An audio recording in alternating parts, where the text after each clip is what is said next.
Alright, hello and welcome everyone to another cast in Alchemy League. We've got Season 5 here that we're working on. Are we going to be able to cast them all? No, but thankfully we have help. So really appreciate you guys being here, but you should also check out Hyder's channel. You can find him through our Discord. He casts Alchemy League Season 5 as well. We are still on the first 2 rounds for these casts. Although they've progressed into round 3, the players can actually play up to round 3. Each round has a different featured map for that round, which is required in the first game, and then in the second of 2 games, it's a play all 2, there is a draft where the players took turns discarding maps with a 50% chance of basically getting a final map. There are 2 maps left, and they can get one of those 2 at the end. We've got a Civ draft as well. Both of the drafts were designed by a friend of mine from Germany called Shikso. So we're going to go through 2 sets today that are probably mid-1700 to mid-1600 play level for one of them, and then mid-1400 to mid-1500 skill level for the other one, approximately.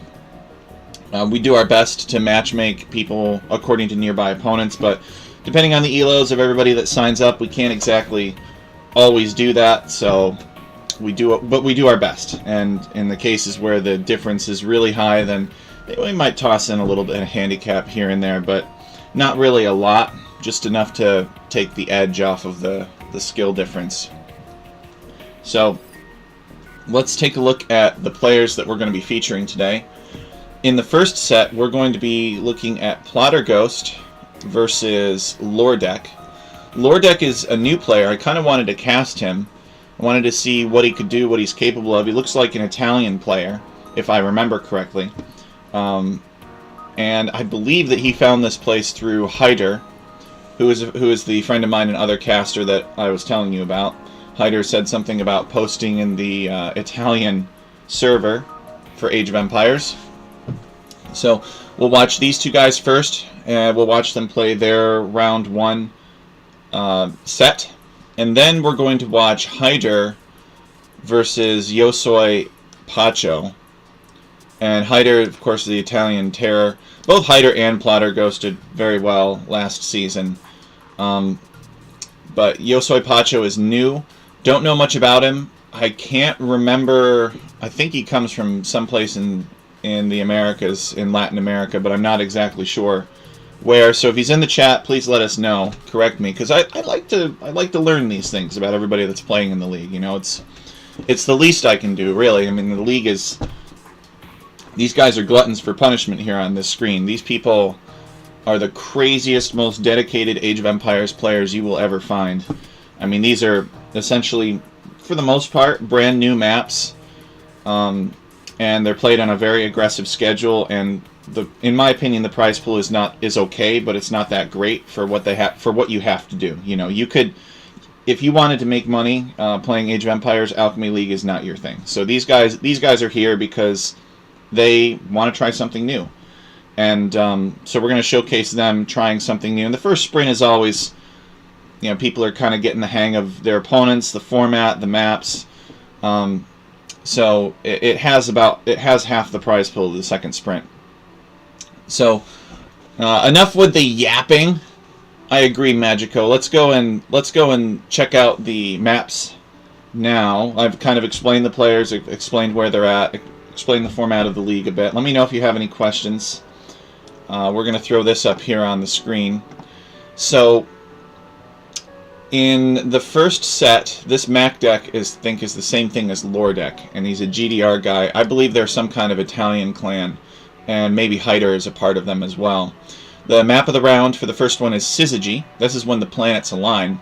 And then the players took turns discarding maps. So Plotterghost discarded Cataclysm, Mac deck discarded Singularity, and so on and so forth, until only Saturn and Comet were left, and the draft randomly picked Saturn. So that's what they're going to play. So they're going to play Saturn for Game 2 and Syzygy for Game 1. For Civilization Draft, the way that it works is the draft will randomly ban 5 civilizations at the beginning, and then they will globally ban 2 civilizations, and then they'll take turns picking, and then at some point in between, maybe even at the end, no, it looks like sort of in the middle, there's a snipe. They're both sniping each other's hybrid map civilizations, which is honestly a pretty smart choice. I would probably do the same thing if I were playing in the league. So we can see that MacDeck is going to have Malians, Huns, and Mongols available to him, while Plotter Ghost has Koreans, Saracens, and Italians. And of course they're doing this after the civilization draft. So without further ado, let's go and check out the first game. We will zoom in on the screen so you don't have to watch me the whole time. Alright, here we go. So let's see. Plotter Ghost is playing as the yellow Koreans. Let's go. Tower rush time. And MacDeck is playing as the red Huns. So it's kind of an interesting matchup here. So this is this map right here is made by a longtime supporter of the community. His name is Jasuni. He is from the western United States. And Jasuni is a good guy. He tries to help us out when he can. He likes who we are. We like him. Both players deciding to settle on the desert here. But Jasuni really wanted to make like a mega random style map for our league. We can see that Plotter Ghost is already docked down here. And so it may look like, oh, you know, there's just 4 planets. The smallest one is the polar planet. The second largest one is the desert planet. The third largest one is the African planet. And the fourth largest one is some radioactive planet with lots of minerals on it. It might look like that's the case, but this map has, I think, 11 or 12 different biomes that can possibly spawn. So, in other words, these planets could be 11 or 12 different things. And he's got all kinds of contingencies written into the random map scripting code to make sure that no 2 biomes are next to each other, or that no 2 biomes are present on the same generation of the map. There's also 4 different configurations. This one's got a top to bottom, if you will, largest to smallest. But you can see that there's a small gap here. Players sometimes wall this off, but it's a very complex map. It doesn't really look like it on the surface. You know, it's just like, oh, there's just 4 planets, whatever. But he built a lot of randomness into the map, and that's what makes it crazy and fun, and that's kind of what makes it scary too. But some players like that. So we're gonna see. I don't know what we're gonna see here. Probably MacDeck will go at least maybe a few scouts and just like figure out where all the resources are. You do start with a scout on this map. You can see there he is right there. He's a photon man. And unfortunately for this photon man, oh, he also gets the Hunnic horse. So maybe he won't need to go scouts. You know, the Huns get a free horse on Nomad. I forgot about that. They added that. Surapanta. Oh, sorry, I don't speak Spanish, Surapanta. I don't know what that means. So anyway, this photon man, he's still being diligent about scouting with this photon man, even though he's got a better scout here. This photon man has a lot of health, has no attack, no armor, and very little vision. So for Nomad maps, I do like to preserve the mystery, so I don't want the scouts having like this amount of line of sight normally, because I want the map to be mysterious on a Nomad map. I think that's a good part of the map. Let's go over to Plotter Ghost. We can see like Plotter Ghost kind of has an idea of sort of what's around, and he's sending his scout around. Let's see if we can find his scout, actually. I don't know that we can. Maybe he lost it. Oh, no, here it is. See? So Plotter Ghost is still exploring with his scout and everything. So you get some information. You get rewarded for being active. But not very much. And I think that's the way Nomad is supposed to be. The problem is that if you're going to give a scouting unit such little vision, there is a very good chance that this scouting unit could run into somebody's town center and just die. So, therefore, we have given him a ton of health, so that it's actually a waste of time to shoot at him with your town center. You will probably not kill him unless your opponent wants him to be killed. So Plotter Ghost is looking for his opponent. Let's see if MacDeck knows where his opponent is. He does not, but he's got a really good... I guess he's really interested in this area. Notice how MacDeck scouted this area first. He wanted to see if his opponent... And he's still kind of loitering around here. I don't know. Maybe he wanted to see if his opponent was going to dock block this. Because that could affect his docking decisions. I mean, he's docked over here for now. He's bringing in an elephant. Now, this map can also have varying amounts of deep fish out here. Can also have varying amounts of oysters. They're actually not fish. They are space dolphins. You can have varying amounts of space dolphins out here in the ocean. Of course, we got our Stormy Dog scouts. We were like, well, you know, there aren't any birds in space, really, so we're just going to use the Stormy Dog cheat bird.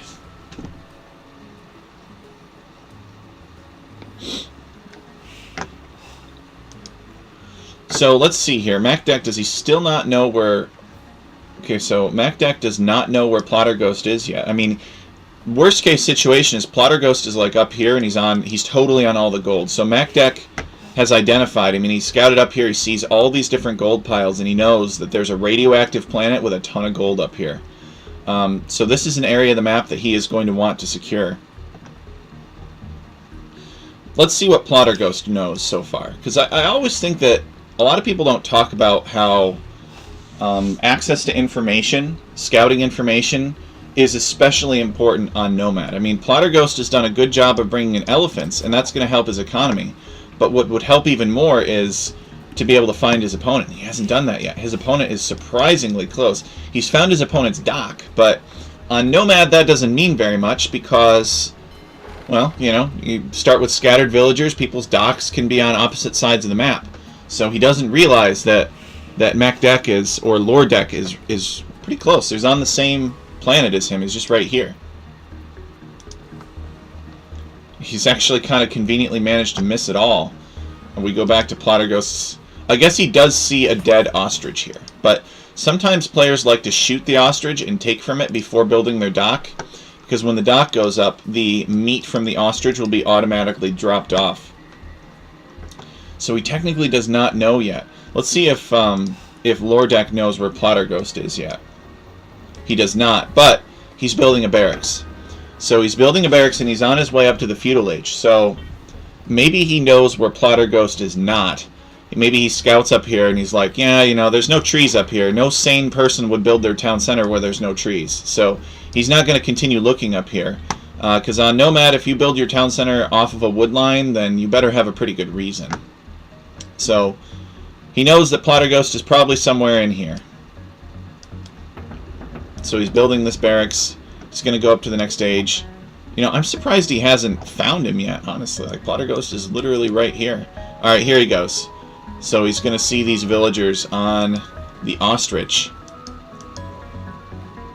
He's going to... And he just tasked his scout to keep moving. So he must have seen that. And yeah, he's going to come around, loop up this way, and then come back.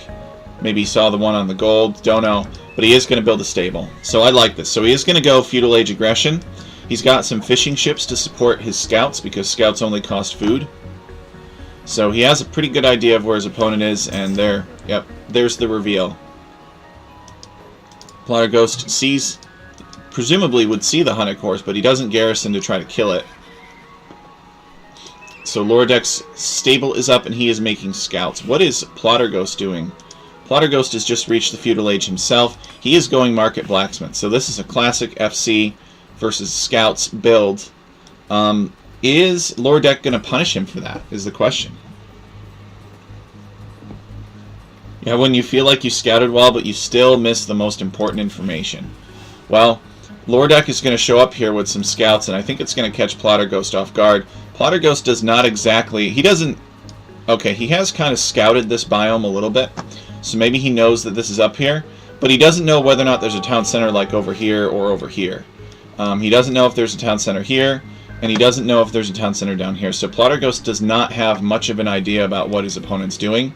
And this Hunnic scouting is... The disparity is sort of showing.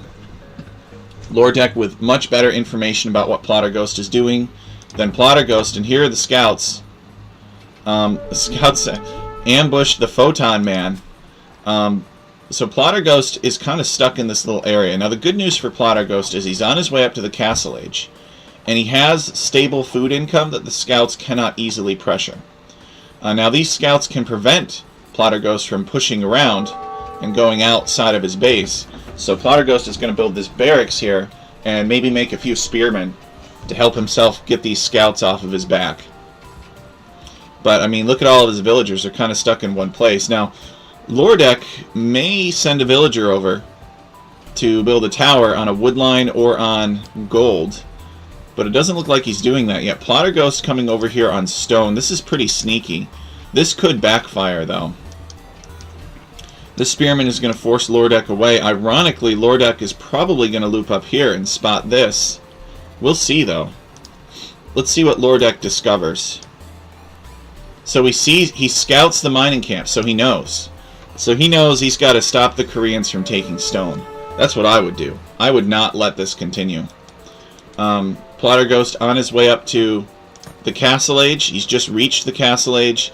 And so Koreans get guard tower for free, regardless of whether or not they've built a university. So Lordek has made these scouts, but he hasn't gotten any value out of them. And it looks like Plotter Ghost is in the lead. So Lordek could easily be guard tower rushed here. And there's not much he could do about it. He's trying to lure these spearmen away. Plotter Ghost with the quick wall, preventing these scouts from getting in. I think Lordek is just going to have to bite the bullet and build a tower. But the Koreans could counter tower, and their towers are better. So I think it's incumbent upon Lordek to see what he can do about booming and getting away from the towers. It'll take a while for the towers to cover sufficient area of the map to prevent Lordek from doing anything. So Lordek has a little bit of a window of opportunity here. Castle going up. So castle drop. Going to take Lordek off of this wood line here. He's got this wood in the back. He sees it and he relocates the villagers. Spearman goes down. This castle will go up and we're going to see war wagons. So Plotter Ghost in the driver's seat here. Lordek responding with an archery range, which is kind of an interesting choice. He's on his way up to the Castle Age 2. And he's got his scouts, but he didn't really get much out of them. Microing the scout back pretty well. Only loses one scout there. But, you know, scouts didn't do anything. They just they explored. Plotter Ghost broke out at this crucial moment. I feel that Lordek needed to be more aggressive, more all-in with these scouts. Maybe scouts plus a tower. Could have built a forward tower or something. So now this castle is up and there are flags on it. So this is telling me that... Oh, I'm glad you find it interesting, Magico. Oh, no flags. Where'd the war wagon go? Okay, so the war wagon is being constructed. The flags are probably left... Oh, no, here's the war wagon. Okay, so another archery range from Lordek. So Plotter Ghost is seeing these archery ranges. He's probably not impressed. I mean, war wagons are basically cavalry archers that are much tankier. They got more health and pierce armor, but they're vulnerable to monks. But Lordek is not making any monks. But he has all of this area to expand to. So I think he's going to go cavalry archers himself. Let's see. Lordek has just reached Castle Age. And let's see what he makes. Oh, he's not making anything from these ranges right now. He's going to build another town center. And he's going to try to outboom this aggression. His stable is going down.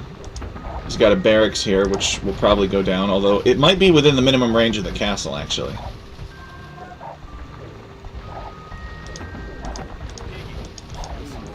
You got some skirmishers to help deny the guard towers, but there's too many war wagons here, so this guard tower will go up. I think that Plotter Ghost needs to go this way, though. And I say that because I don't know how valuable this area is, but if he can kind of cut Lordek off of all of this gold here, he can build like a ring of towers around and section Lordek into an area that's not that valuable. I mean, Lordek is already building another town center here, and this is, in my opinion, this is not a good town center. It has some space for farms, which I think he wants. Plotter Ghost sniping the farms, that's not very nice. But it is Alchemy League, so you do what you have to do. But I don't like this, because this is all in range. Like, the Koreans get the cannon galleons, they get galleons. You know, you could range economy built in here, especially economy built over here. But if Lordek could expand and have a rolling farm economy up here, and lots of lumberjacks and all those nice things, before Plotter Ghost builds over here, he could flood the map with Hussar or just be able to survive, have a lot of space. against Plotter Ghost. But he's afraid. He thinks Plotter Ghost is capitalizing down here, but that's not the case. We see Lordek stonewalling. He's going trash units, but he does have access to gold. So he doesn't really know what's going on down here. He doesn't want Plotter Ghost sneaking in down this way. And for some reason, Plotter Ghost doesn't want to push through here, and Lordek doesn't want to wall this off either. A couple Korean guard towers here denying some farms. Plotter Ghost in a commanding position. Let's take a look at Plotter Ghost's point of view.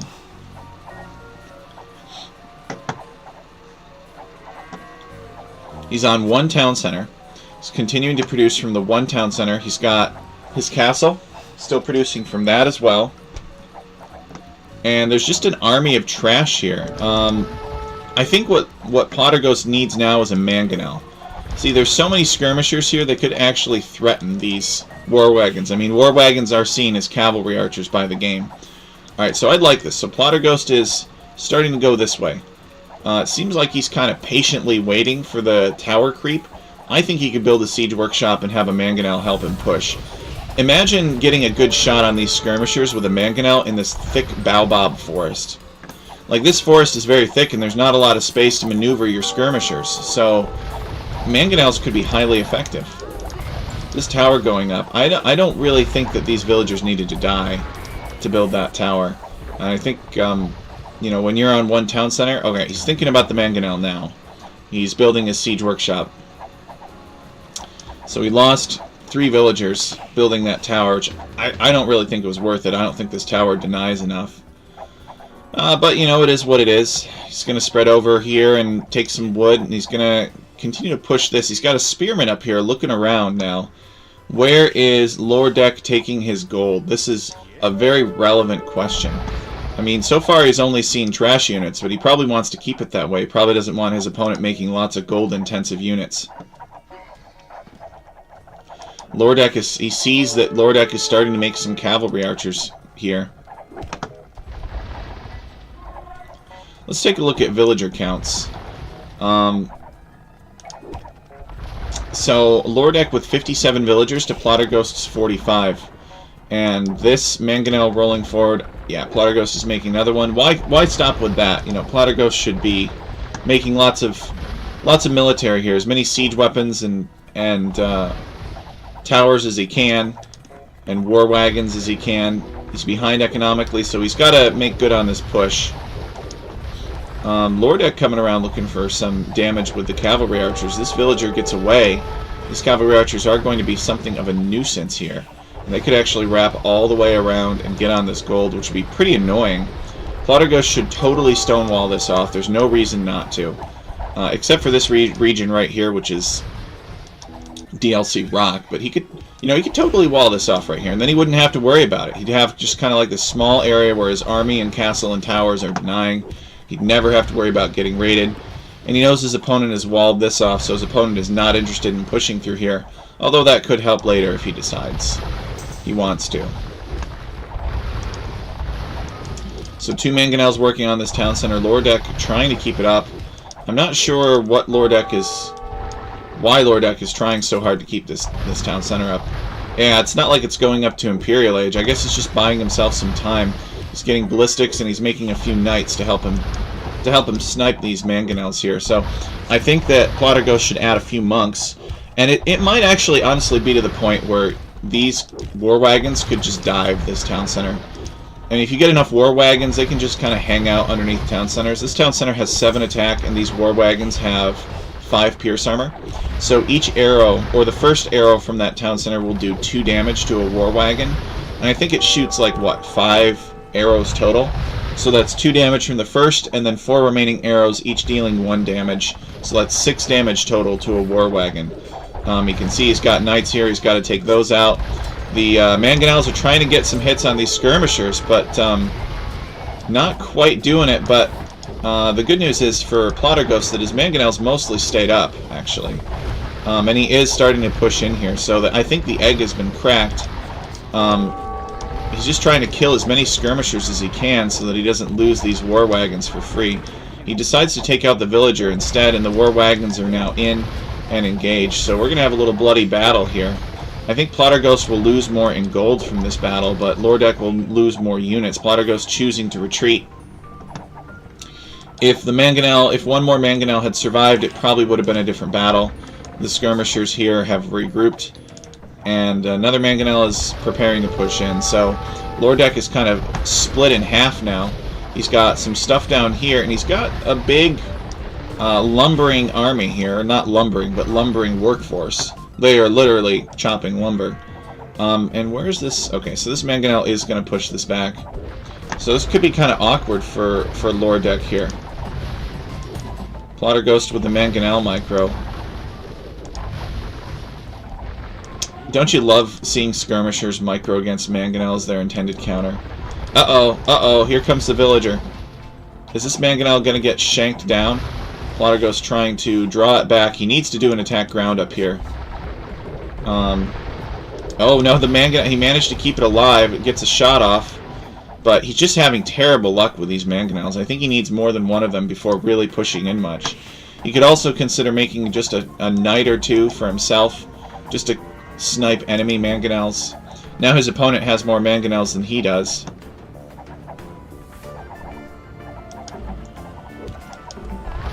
Kills the villager. And Lordek just getting way better value off of the Mangonels relative to Plotterghost. Let's see if we can see what Plotterghost is up to. He's making more Mangonels, he's building more villagers. He's up to 53 villagers so far. How many villagers does Lordek have? Actually, Plotterghost has 60 villagers, including fishing ships, and Lordek has 73. So Lordek definitely with an economic lead. Plotterghost, though, has built another town center on this stone and gold. So Plotterghost definitely looking to make another castle, I think. He's saving up the stone for it. Where would Plotterghost build that castle? Well, he could build it right here. Or he could try to drop it on his opponent from behind. That would actually be probably the most devious thing to do. Let's take a look at what Lordek's vision is. Let's take a look at the Fog of War. So if he built a castle like right here, it could be tricky because Lordek actually has gotten at least one vision upgrade on his buildings. Maybe both of them. Maybe he has both Town Watch and Town Patrol. Now he needs farms. So he's just going to build a random mill in the middle of nowhere and then seed a bunch of farms around it. We can't see the farms being built on for some reason. I don't know if it's a spectator bug or what the deal is. Yeah, look at that. It looks like they're just farming dirt. But Plotterghost is going to build it here, actually. He's got a Mangonel to help him get that down. A bunch of skirmishers getting crushed by the Mangonel. This is Mangonel's done right. And he's got some spearmen attacking these Mangonels. Lordek is retasking a villager to repair them. And this castle goes up. This is a good win for Plotterghost. He's like, oh, no, you don't. You're not taking this gold here. So, in Alchemy League, we see a lot of... Magico says, I do like how people micro. In Alchemy League, we see a lot of victories, actually, because resources are denied. It's kind of nice. You know, somebody can't take wood, somebody can't take gold. It's not the most common way that a game ends, but it does happen commonly. So now Lordek has escaped with a couple of villagers. We'll see what he does. He probably just will build a lumber camp down here. And then maybe he'll build some sneak towers or something like that later, but there's not too much to be done here. Yeah, except just to build a lumber camp. Keep those villagers alive. Lordek has secured this area. He's still trying to survive. I think Plotterghost has the majority of the map still under his control. And Lordek wants to build another town center.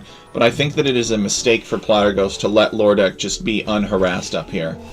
Because I think that those war wagons could come up here and they could just stop Lordek. Plotterghost could build another castle here. Plotterghost actually taking stone here. He may, in fact, see that.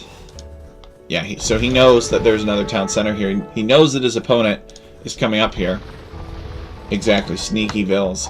But both players are just too focused on fighting over the middle.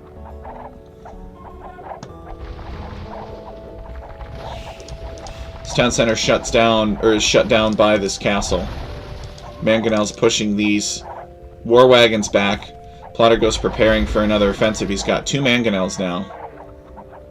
But really, this is what he needs to stop here. If he can stop this, he will win very decisively.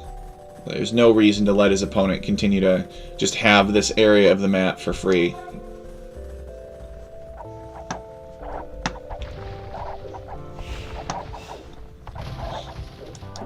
So Plotterghost feels like he has enough mangonels now. He's got 3.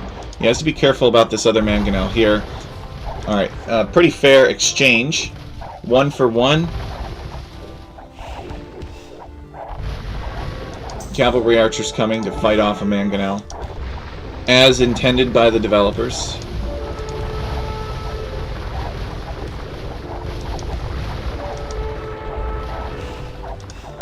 Archery range is destroyed. Now Plotterghost can focus on the units. 1 for 1. Again.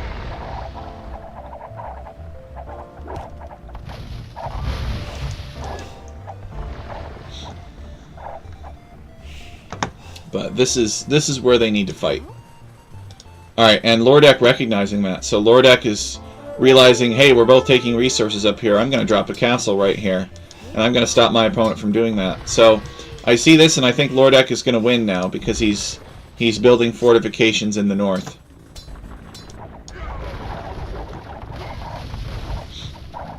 Plotterghost too distracted.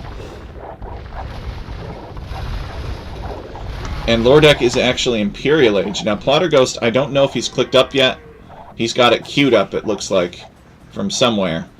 Not exactly sure where. Oh, I bet it's this town center. Oh no! So this castle about to go up. Plotterghost building a castle of his own. So we'll see a petard war here. Plotterghost building this castle with a lot more villagers. He could have built this castle a long time ago, though. He could have built it right here and shut down all of this gold for his opponent. Now it's going to be a contest.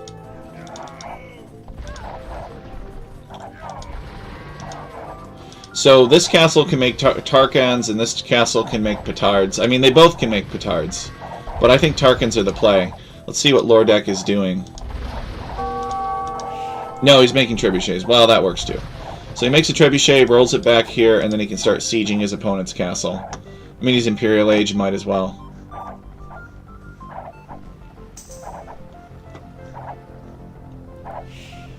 Let's see what these villagers have done. Ah, they're just still chopping wood. Plotterghost expanding to this stone over here, considering that his holdings in this quarter of the map and this biome are in jeopardy. I'd like to see the players go for relics too. I mean, Alchemy League is played on standard victory conditions, so you could win a relic victory here if you got all of the relics. It wouldn't be easy, but it can be done.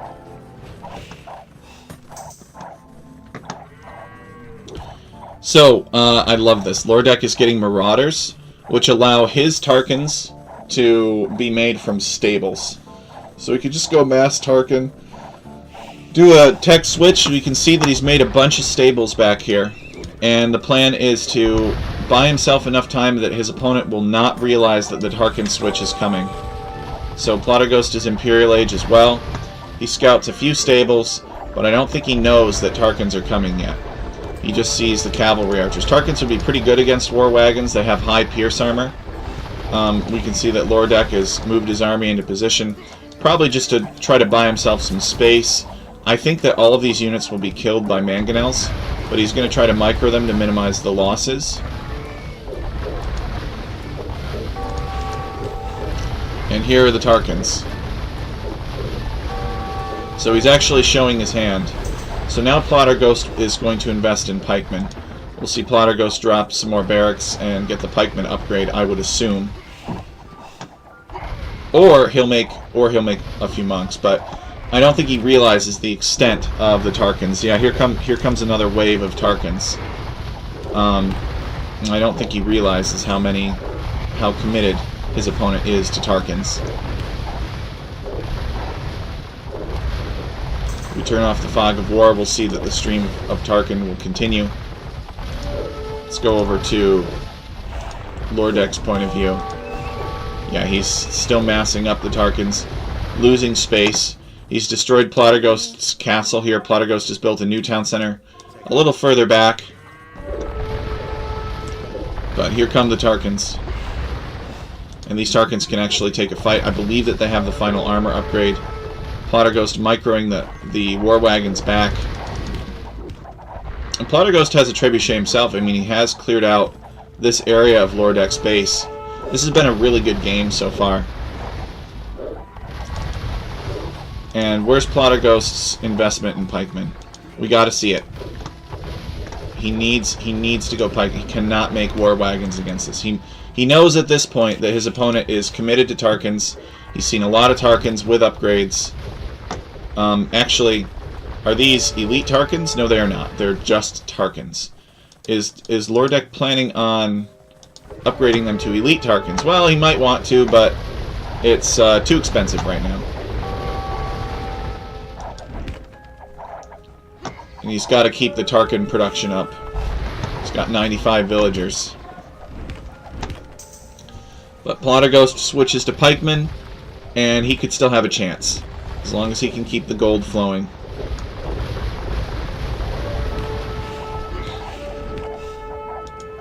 These are just regular war wagons, too, for what it's worth, so neither player has the resources for the elite version of their unique unit. Mass war wagons, it looks like, since no barracks have been added. Yes, I think he is doubling down. Oh, wait! He's making another barracks. He's deciding that his opponent is sufficiently committed to Tarkans for it to be worth making pikemen. Is there going to be enough time, though? The trebuchets are working on the castle. Hunnic trebuchet are more accurate. Plotter Ghost is really milking the fact that there's a bunch of forests and bunched up units here. He's really taking advantage of the fact that these Tarkans cannot get a decent surround. Lordek deciding to engage with the Tarkans. This will give his trebuchets space to finish off the castle. I do think he'll lose all of his Tarkans, though. But Plotter Ghost will lose some trebuchets and this castle. And Lordek knows that Plotter Ghost's access to minerals is limited, as he continues to push across the top of the map. Lordek playing the map a little bit better than Plotter Ghost, I think. Even though Plotter Ghost, in my view, has a luckier placement in terms of placement distance and a better civilization because of that placement distance. So is Lordek going to continue with the Tarkans, is the question. Looks like he's not making any more Tarkans for now. I'm not sure what he's doing for now, to tell you the truth.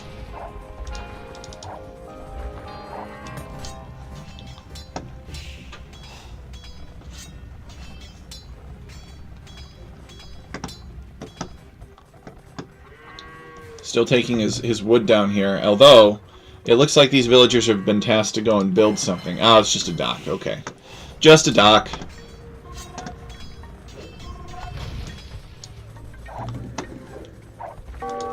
So the Tarkans have transitioned to raiding.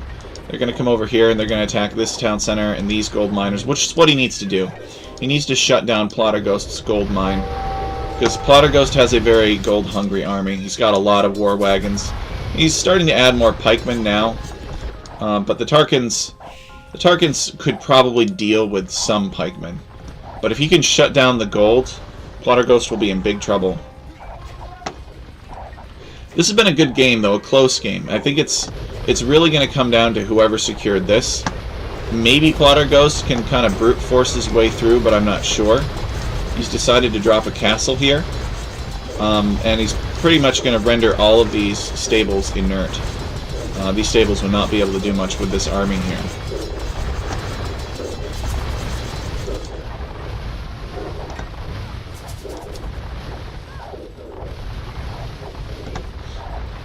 Cavalry are actually going to pick off the last of these gold mining villagers.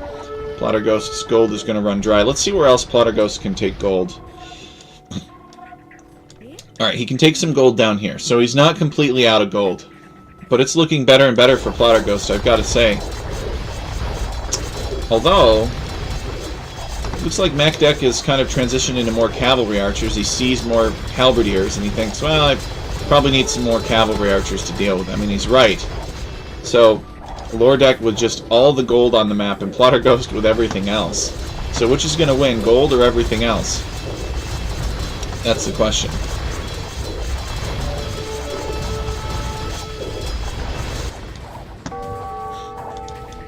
We see an invisible farm being destroyed.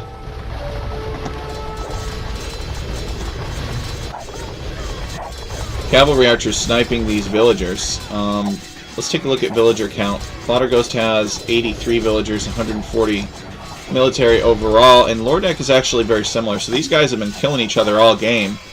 Plotterghost has managed to catch up in villagers, actually, somehow.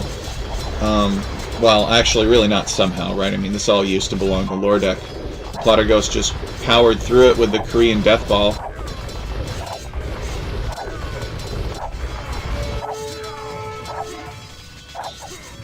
Plotterghost having to pull back.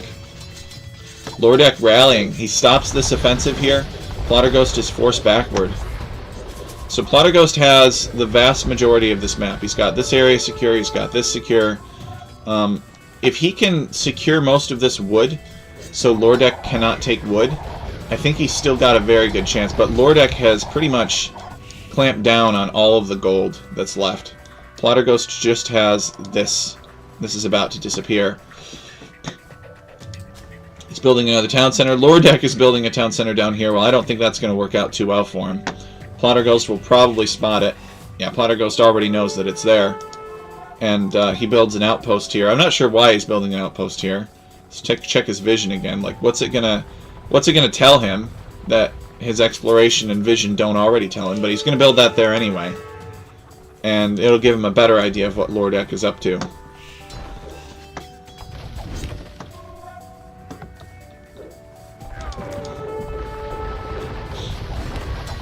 Are these war wagons elite yet? They are not. They are not. Lordek has built up more Tarkans. He was able to use these stables to do it. And he's got a lot of cavalry archers too. A very violent battle. Bombard cannon out. Bombard cannon's like crushing cavalry archers. And more war wagon death ball. So Plotterghost needs to, like, clamp this down. He needs to build towers everywhere in here. It'd be good if he could secure more stone, but there's not really a lot of stone left on the map. I don't know. It's a good question. Now Plotterghost is strapped for resources. He's boomed up to 100 villagers, so he has villagers. But he's only got 7 on gold. And he's kind of unlucky in that there are no oysters this time out here. Sometimes there are oysters that you can fish. The game is played in antiquity mode, so you can collect oysters and get gold that way. It's kind of like an additional guarantee against unlucky gold placement. These war wagons have to withdraw. Lordek deciding that he's not willing to take these kinds of losses. He sees more pikemen rolling in. Or walking in. Pikemen don't really roll.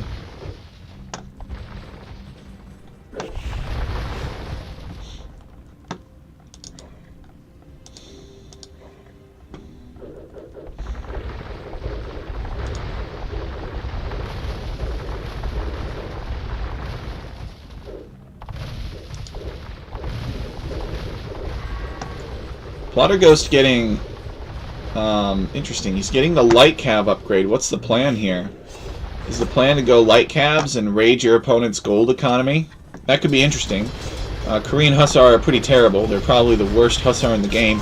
I also would like to have seen Plotterghost take some relics. Does he have any relics? Where's his monastery? That could really help him out with gold. Lordek is building from this town center for whatever reason. Plotterghost could tower this and just put an end to it if he really wanted.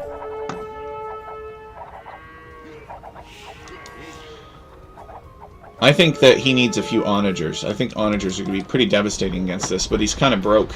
Just can't afford it. He's getting the armor. He's used the market to be able to afford armor for these halberdiers. Maybe they'll stand up to the cav archers a little bit longer, but his opponent, again, unlimited gold. Let's take a look at Lordek and see what's going on.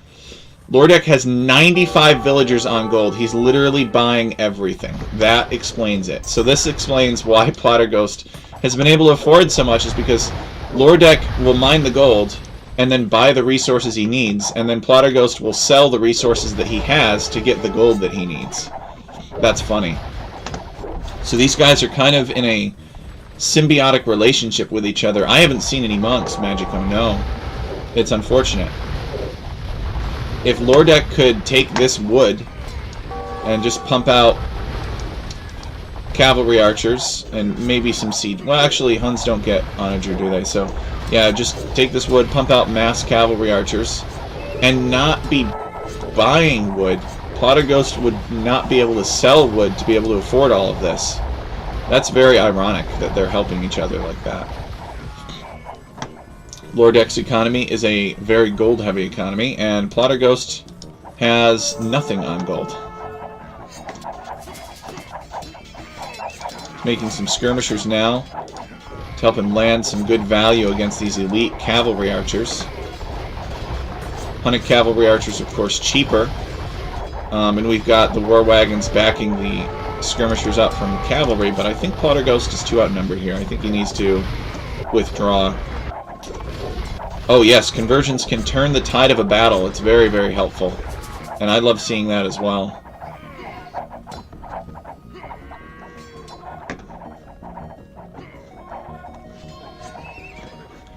It's kind of interesting, you know, they both want to fight over this area.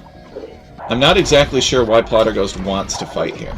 If I were him, I would actually just wall this off. You know, get to your high water mark over here and just build a stone wall. And then push this way. Because Plotter Ghost could take advantage of all of these trees to prevent his opponent from getting an effective surround.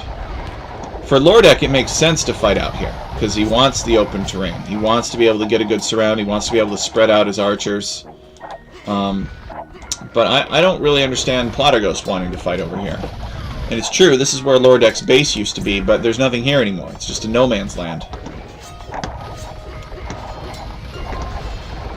It's like a giant game of tug and war here.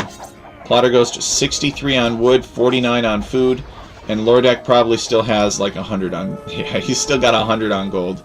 And just buying all of the... we gotta check the market after this, and he's just buying all the resources that he needs.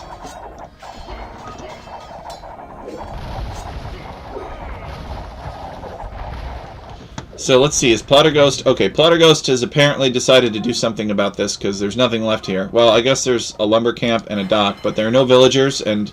Oh wait, the villagers went over here, so... I guess Lordek escaped again, and Plotter Ghost just destroyed his town center. Well, hopefully that doesn't come back to bite Plotter Ghost later, or maybe it will, and we'll find it entertaining.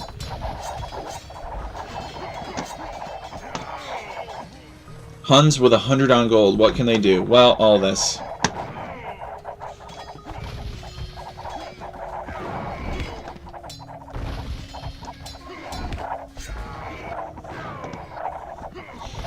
Aha! Here's the monastery. I found it. Plotter Ghost did make a monastery, and he is getting relics. There's one relic in here. So he has started to collect them. And Lordek selectively targeting this monastery because it'll hurt Plotter Ghost the most, which is kind of funny. There's a monk here. He gets back to the monastery to drop off the relic, but it's not there anymore. So Plotter Ghost will have to build a new monastery back here and drop both those relics off. Maybe he could sneak this relic with a transport ship. But this is... He should have gotten the relics sooner. Magico saying, I think Lordek has turned this in his favor. I think you're right. I think this is Lordek's game now. I think Plotter Ghost had the opportunity to prevent Lordek from infesting this gold area and did not do so. Didn't understand the importance of all this gold up here. Just wanted to focus on the one point, pushing Lordek through there. And now Lordek is using all that gold to push him back.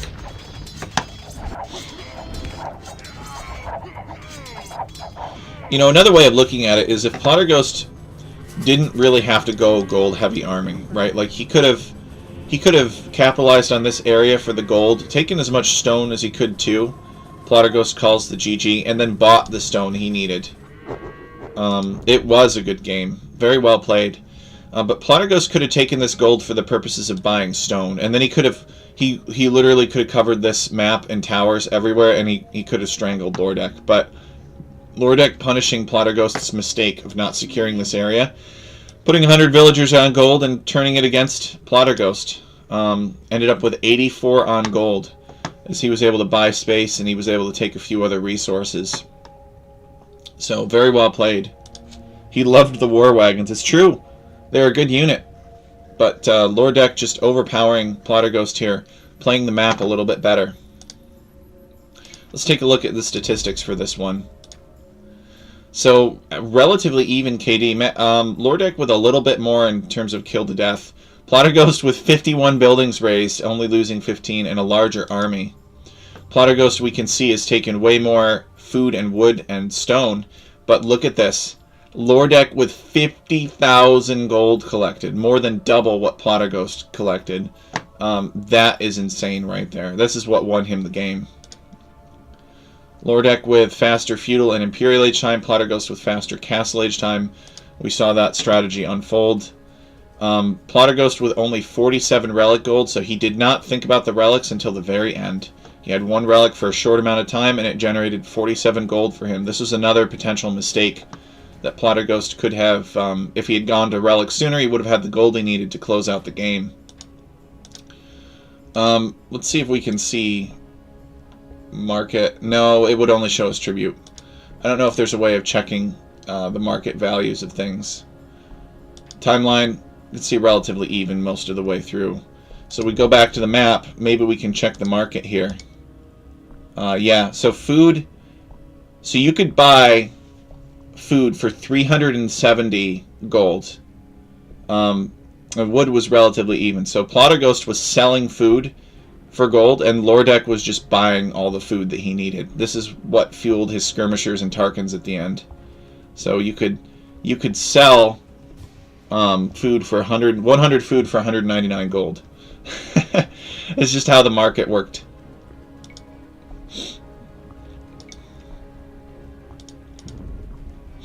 So now we're going to go watch the second game. It is on Saturn. Let's go. Lower Deck coin lol. I'm not sure what that means. Oh no. This is not a good house though. So Lower Deck has chosen the Mongols. And Plotter Ghost is playing as the Saracens. So I like the Civ matchup. I like these Civ. Saracens are popular on this map. They got good archers. They got good galleys. It's kind of our twist on Enclosed. You know, you start in this little pocket, these two scallops, in this golden planet. And these are reeds, so they are faster to chop through. So you can actually get surprisingly close to your opponent this way. And then we've got these flat rings with these patches of reeds out there. There's a few rocks, and this is all the Saturn's ring and dust. And there are box turtles. Looks like they have 2 box turtles this time. Can't remember if it's that way every single time. But so in these rings, they've got the box turtles. You can dock these rings, and you can sail around with galleys if you really want to. These Stormy Dogs really need to work out their pathing issue. Look at that. I wonder if they're going to be doing that all game. I guess we'll find out. Now, a rule change is that you can wall across this entirely. So you actually can stonewall the ships out if you want to. That way.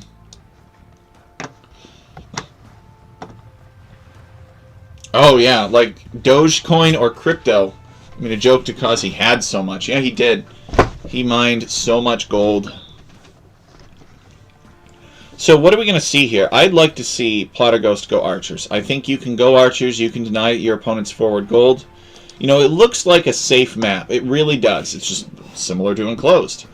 It seems safe, but if you lose access to everything outside of this little pocket, you're screwed. You need the resources. You need the space out here.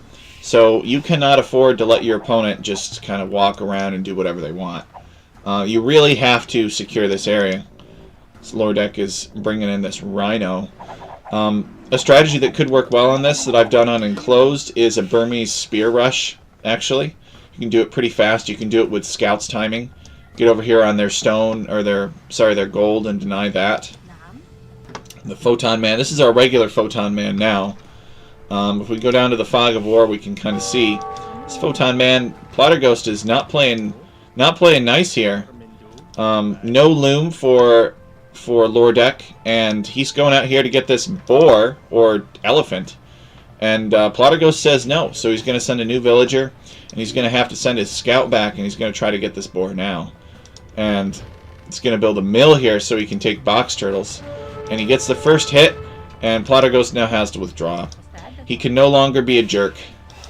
But he did slow him down, so Lordek having to kill some sheep that he didn't want to kill initially because he could not time this elephant properly because Plotterghost was messing with him. So it's pretty awkward. He's got a sheep rotting underneath his town center, but he is going to bring the elephant, and no villagers lost. Plotterghost has to withdraw. So Plotterghost, he knows his opponent is a tough opponent. Doesn't want to underestimate him. So he knows that he kind of has to take every advantage that he can get. Photon Man is just going to have to peacefully explore the rest of the map. He doesn't have the health to challenge anything that Lordek is doing anymore. So I hope it was worth it for Plotterghost. We can see that Plotterghost only has 2 on wood, and he's putting everything on meat. So this is a scouts build, actually. Plotterghost not going to go the Saracen Archers route. He's going scouts. And it's well that he's going scouts, too, because scouts tend to be faster than archers, and his opponent is already up to the feudal age. It's about halfway up, actually. And let's see what Plotterghost is doing. Plotterghost has just clicked up himself. This is 19 pop, or 20 pop scouts, I should say. And Lordek is doing some kind of crazy Mongol 17 pop scouts build. Both players may be reasoning that, oh, you know, I can take these box turtles and I can feed my scouts this way, and I can get a good scouts time. So Lordek is clearly prepared for this map. Plotterghost has thought about this map, but I don't know if he's exactly planned out the civilizations. But Lordek's civilization lends itself to a lightning scouts rush. So we'll see if he's able to get the damage in on Plotterghost. Plotterghost is going to see that feudal age time and probably be pretty scared by it. We can see that he's already sort of walled off this funnel into his town center. And he has villagers on the mill. He's going to have to be careful. Lordek looking around for his opponent. Actually, okay, yeah, Lordek has scouted the mill, so he's going to know that his opponent is somewhere over here. So, Plotterghost. Let's see what Plotterghost's knowledge is. See, if I were him and I saw a feudal age like that, I'd be pulling these villagers off of fish as soon as possible. Now, the good news for Plotterghost, actually, is the rules on these maps are such that, or this map, is such that he could actually wall these villagers in, and so that they could safely take the box turtles. But there aren't that much left, and he's like, well, you know, I just want to get the last of the box turtles. The first scout is on its way. Plotterghost is going to finish off these box turtles and then put the villagers to work somewhere. Oh, nope, there's one more box turtle. Well, this could be bad news, but he intends to defend them. He's made himself a spearman, so he's not too scared of the scouts. I'd be pretty scared. This Photon Man could attack the spearman and kill it.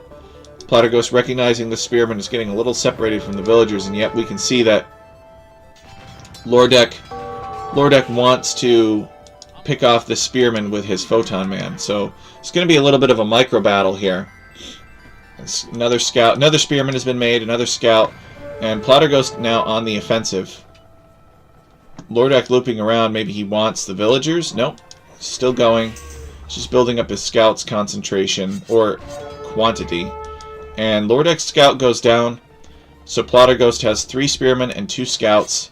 And Lordek not able to get the damage in here that he wanted to. He only got a few swings on one of the villagers. Which is good for Plotterghost, bad for Lordek. See if these Stormy Dogs are still over here. They are not. The Stormy Dogs have worked out their differences. Plotterghost just standing here. He's forgotten about his scout. So there's a free scout kill for Lordek. Lordek taking shorefish as well, or in this case, box turtles. And what's Plotterghost's plan now? He's getting Town Watch to help give himself a little bit more of a... Or maybe he was housed. No, he wasn't housed. Didn't appear that he was housed. Just to help him recognize some danger, see some scouts coming from a little bit further away.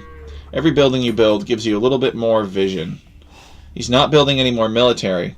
Let's see where his existing military is. He's got 2 scouts here. So Plotterghost likes to do the minimal scouts into Castle Age.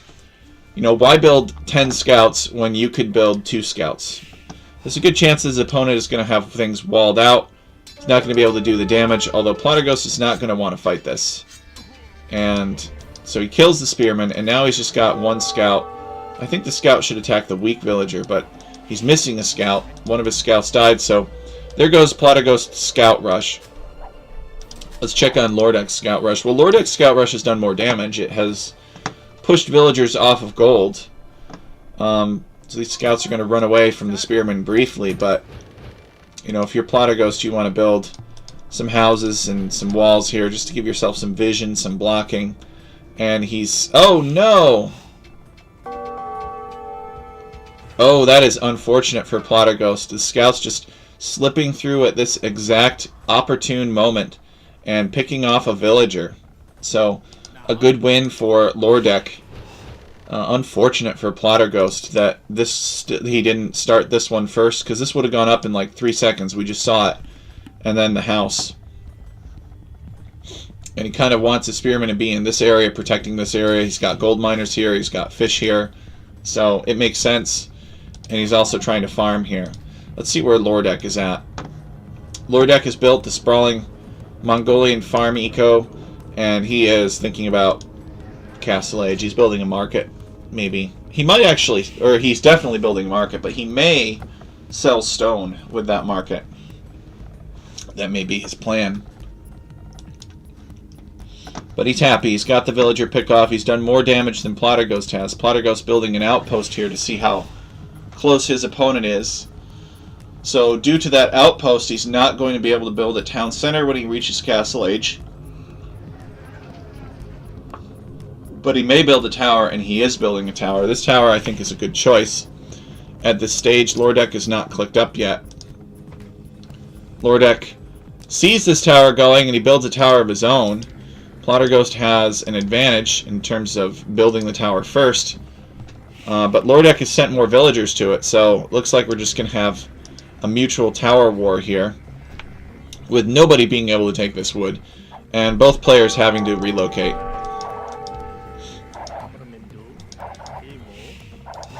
Now, I don't know if the Saracen archers versus buildings bonus applies when the archers are garrisoned in towers, but I don't think it does. But I would like to see Platygos transition into archers, and I think he's thinking that. He's got a lot on gold right now. Lordek has the resources for Castle Age. He clicks up. Platygos. Yeah, it looks like they're not going to have a gap. They're going to do this whole try to micro the villagers repairing the towers sort of thing. With the result that nobody really has an advantage here. There's never a gap. Platygos garrisoning it. Ungarrisoning a fresh villager. Takes some arrows and then has to garrison it. Actually, he might out-micro Lordek on this one. Platygos is on his way up to the Castle Age as well. No archery ranges, but we do have a blacksmith with fletching, so we know that the archer switch is coming. And archers make a lot of sense against Mongols. It's a good long-term investment, particularly like early Imperial Age investment. If you can get enough archers, you can overpower Mongolian cavalry in early Imperial Age. Mongolians do not get the final armor upgrade on their cavalry or archers. So that means that basically everything that Mongols like to make that isn't a trash unit, and sometimes is a trash unit, everything but skirmishers essentially, that Mongols like to make, you can overpower with lots of arrows.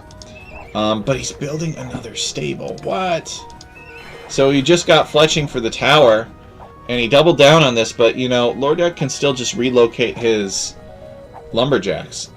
I really think he needs to switch into archers, but he seems to think that he needs more stable units. Maybe he thinks that his opponent is going to make knights or something, and he wants to be there to defend against it.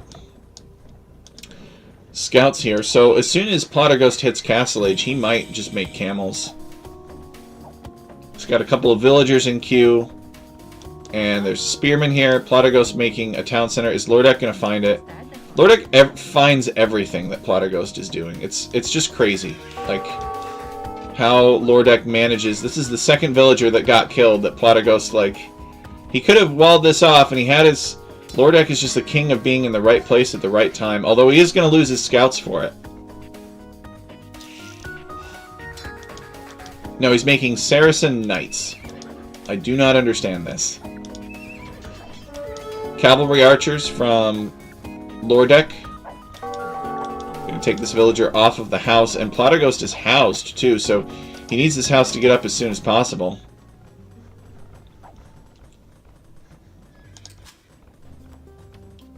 Town center under construction. So Platerghost will get that town center up. I think Lordek might be committing to a single town center push here. He's got 2 ranges, a stable. He's making cavalry archers from 2 ranges, so I think he's going to overpower Platerghost if Platerghost is not careful. Does Platerghost know that there is no second town center? He does not. He knows that Lordek was starting to make a rage. Platerghost building a siege workshop for defense.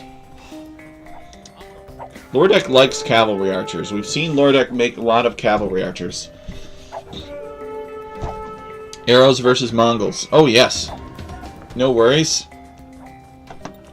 Yeah, it just happens to work out that way, that if you have a lot of ranged units like archers, you can really overpower Mongols pretty effectively. I mean, they're still countered by them, but it's a soft counter instead of a hard counter. If that makes sense. So Platerghost Knights are buying himself some time to build another town center here. Platerghost may be the last game he regrets not booming more. He regrets not building more town centers. So now Lordek is going to pivot, and instead of making additional town centers and being the boomer, he is going to go all in. I think Lordek needs a knight, though, to help him out with this siege. Alright, Lordek manages somehow to not find this town center. Well, that's good for Platerghost. CA are going to come in and close the distance here on this Scorpion. And now Lordek is in on Platerghost's gold. Platerghost has to get out of here. These villagers are scrambling. There's safer places for Platerghost to take gold, and that's where he's headed. These villagers are headed down to this town center here.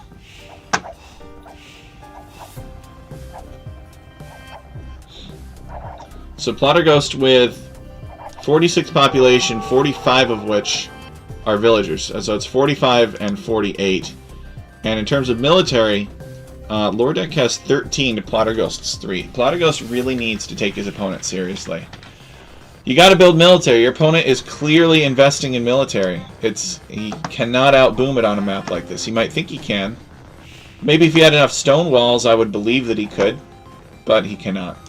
Neither player docked. Makes sense. I mean, they both wanted lightning scouts builds to the extent that, you know, Saracens can achieve a lightning scouts build. Saracens have no eco bonuses, except for the market. They don't have a Dark Age eco bonus, I should say. So you can't really expect them to do a crazy fast scouts build order.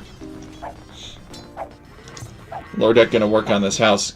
I would love to see a villager come forward and drop a siege workshop. I think that would be pretty king, but I don't know if it's going to happen. People are like, oh, forward siege workshop, why would I do that when I could build more town centers?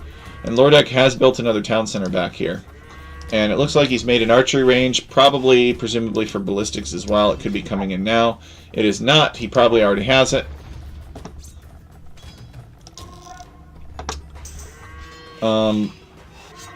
Let's see. He's got an armor for the knights, so he wants the knights to be a little bit better at sniping siege weapons.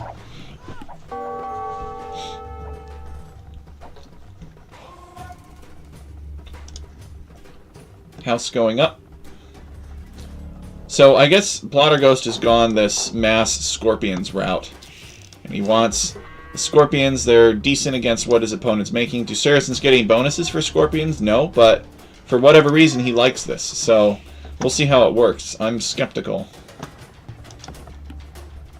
Lordek gonna expand the lumber camp to this area. He's mostly taking wood on this side. Platerghost forced him off of this earlier, as you guys may have seen. But these, you know what it might be is that Platerghost is like, oh, this guy is really good at microing against mangonels, so I'm going to make Scorpions instead. I bet that's what it is. And he's also made a monastery. So he's going to get the relics. He's going to learn from his mistakes. He's going to try to get the relics as soon as possible. He's got cavalry archers diving his town center.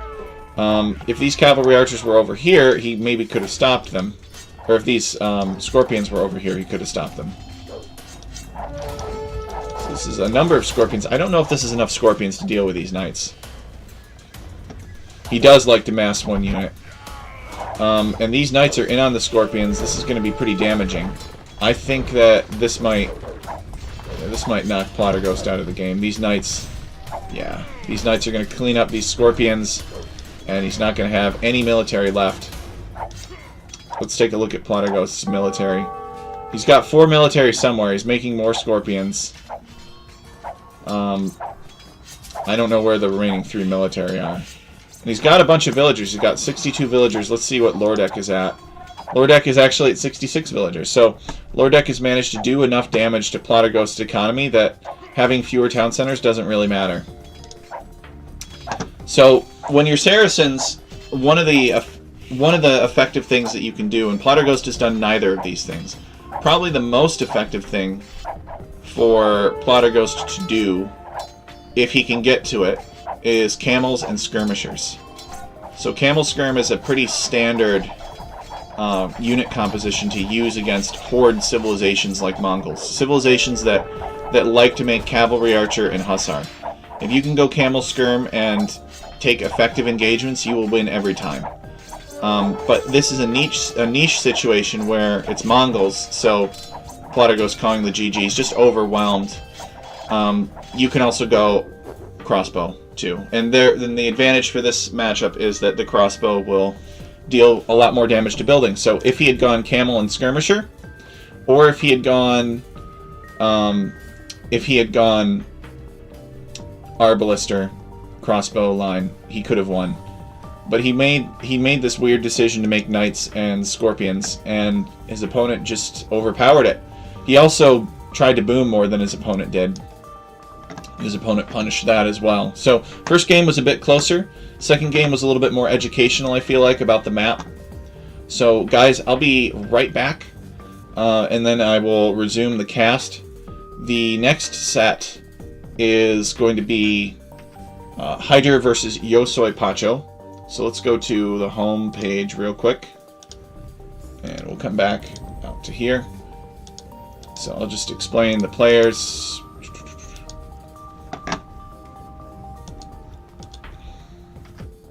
There we go. So Hyder, Remind You versus Yosoi Pacho. So these are the next 2 players that are going to play. I'll be right back. My cat is actually outside crying that he's not inside. He wants to be inside, so I'm going to let him in. I'll be right back. Just give me 2 minutes.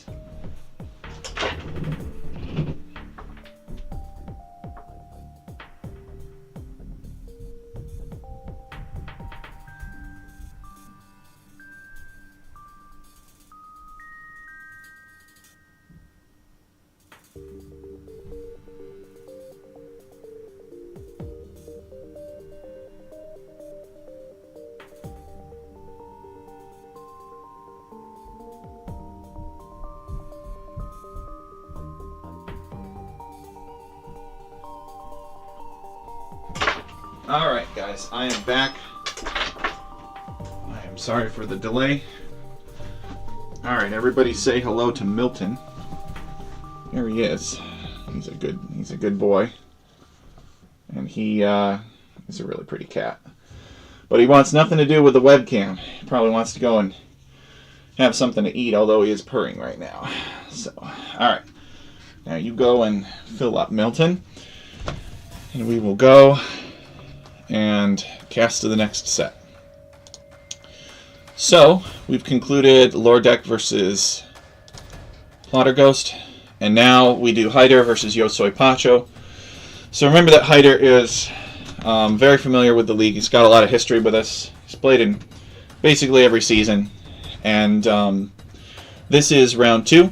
And Hyder will not cast his own games, because it's weird, and I don't blame him. I think it's weird too. So I'm going to cast him instead. And the map of the round for round 2 is Singularity, and Yosoi Pacho is his opponent. So they took turns discarding maps. Discarded Cataclysm, Neptune, Mars, Saturn, Jupiter, Asteroid Belt. And that left Comet as the remaining map. So there was actually a 50% chance that they could have played Syzygy. They could have played Syzygy instead of Comet, but the matchmaker, well, the random draft picked something different. So, yeah, say hi, Milton. All right. Yeah, the cats, they think the world revolves around them. All right. So let's take a look at their Civ draft. So this is a little bit higher level. These guys are mid 1600 to mid 1700. Hyder's gotten very good over the past few years. So 5 global bands, admin bands initially. The Khmer, the Portuguese, the Teutons, the Bohemians, and the Tatars. And that leaves... I'm trying to drink my water. That leaves the players to do 2 global bands on their own. So Saracens, Persians, Gurjaras, and Italians. Band between those 2 players. And then they do a few picks, and then there's a snipe, and then they do some final picks. So we can see that Yosoi Pacho snipes Malians. He does not like the idea of Hyder getting Malians. Hyder wisely sniping the Japanese and leaving Yosoi Pacho with Vikings, Mongols, and Dravidians, while Hyder has Malay, Lithuanians, and Huns to choose from. So let's go and cast the games. To game 1. Oh. Load the replay and change the overlay. So, Milton's watching the game too, actually. Sometimes he pauses at the screen. I can't let him do that. So, Singularity. This map was made by Zetnus. He is a friend of mine. Many of you may be familiar with Zetnus as the author of the book on how to make random maps. He has a guide that's got like 60 pages or something like that. And he's very, very skilled with the classical methods. So he knows the ins and outs of how the random map scripting editor or the random map scripting engine was intended to be used. And we are very glad that we can count on his talents to help us out with maps from Alchemy League from time to time. So, Yosoi Pacho, aka Justinian14223, is playing as the Purple Vikings, and Hyder is playing as the Gray Huns. You start with 2 boars on this map. Limited gold. You've got this mangrove shallow area that has these extra golds and stones in it. But players could build docks out here. I don't think it's terribly compelling. I mean, there's a few shore fish that you could fish from, but if you dock this area, it's basically for military purposes. Because ships are more resource efficient power-wise than land units. So we got the players kind of exploring, looking for their sheep. Nothing too crazy right now. We've got some player-assigned wood... Or I actually don't know if they're player-assigned woodlines. They could just be classical, completely random woodlines here. And they're pretty big. Zetnus likes his big woodlines, and players like Zetnus' big woodlines. But that also means that towers are more effective on them. So we've got the center of the Singularity where this area is impassable. And we've got this gold on this central bar here. You can't really take this gold unless you're Georgians or Armenians, at least not efficiently. But you can build out here. You could also dock if you so choose. And there's actually deep fish out here, so this is really, I think, where most people will dock. But maybe people will dock the inside for offensive purposes, like I was saying. So we just don't know what the players are going to do yet. Let me analyze this Civ matchup. Huns versus Vikings. Who do I like better? Well, I don't really like either of these Civs very much. For those of you in chat who know me, you know that I like monks. And neither of these Civs have good monk options. So why on earth would anybody want to play as them? But I guess there's all kinds of like other reasons to pick Civs other than monks, which apparently are important to some people. So, but if I had to guess, I think that the choice of Huns here is very interesting. I don't know if it's going to be like raids with knights and towers on wood lines. I mean, it's pretty standard stuff for Huns. Vikings, maybe it's going to be longboats or something like that. In these areas, he's doing it for the long-term investment. I'm not really sure. I really don't know, guys. I don't know what's good. Milton is he's eating my drawstring on my hoodie here, so I got to put him out of my room. But you guys have had the chance to see him. He's all purring and happy now. All right, you go out and have some food. It's just a very, very loving cat. Wants to be wherever you are at all times. But we got a game to cast. So the Vikings have, I think, they got some a change recently, a buff to their longboats and archers that give them additional attack or something like that. We could actually check and see. So we got Huns are, I think, pretty much the same as they've always been. Let's take a look at the Vikings and see how they're different. They get this Bogs of Vigar, archer line and longboats +1 attack. What would I do? I don't know. I'm not the guy to ask about that. I can make them, but I'm not very good at playing them. For me, I would just do stone walls. 19 pop stone walls, wall everything off. Try to stay alive. Play defensively. I would actually not make military until Imperial Age if I could help it. That's just my way.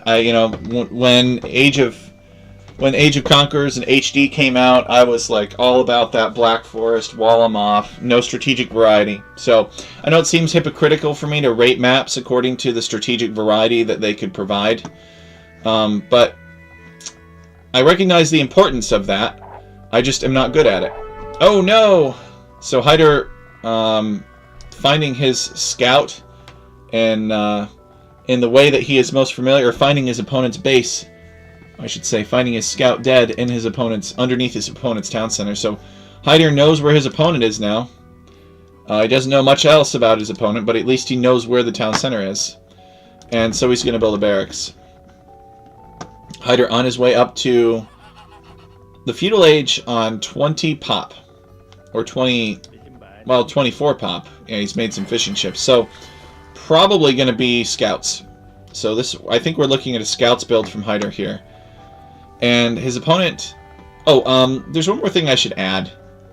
Oh yeah, mass monks too, if I'm on arena or something. So I should add that Yosoi Pacho, since we see him taking these here, these ruins, these are actually trees. I mean, because think about it, it's a singularity. It's a black hole. You can't have any trees going around a black hole. That makes no sense at all. So I like to think that there was some civilization that was killed off millions of years ago. Well, I don't like to think it, but I imagine that there was a civilization that was killed off in the Bronze Age millions of years ago. And all of these columns have kind of been crushed together into nodes, if you will. And they're slowly being dragged around the center of this singularity. And eventually they'll get crushed into a point of infinite density.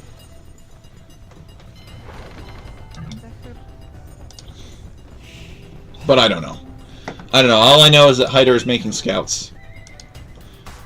And he has kind of an idea of where his opponent is, but not great. Now, if we look at all visible here, he doesn't know this, but his opponent's going scouts as well, actually, which surprises me.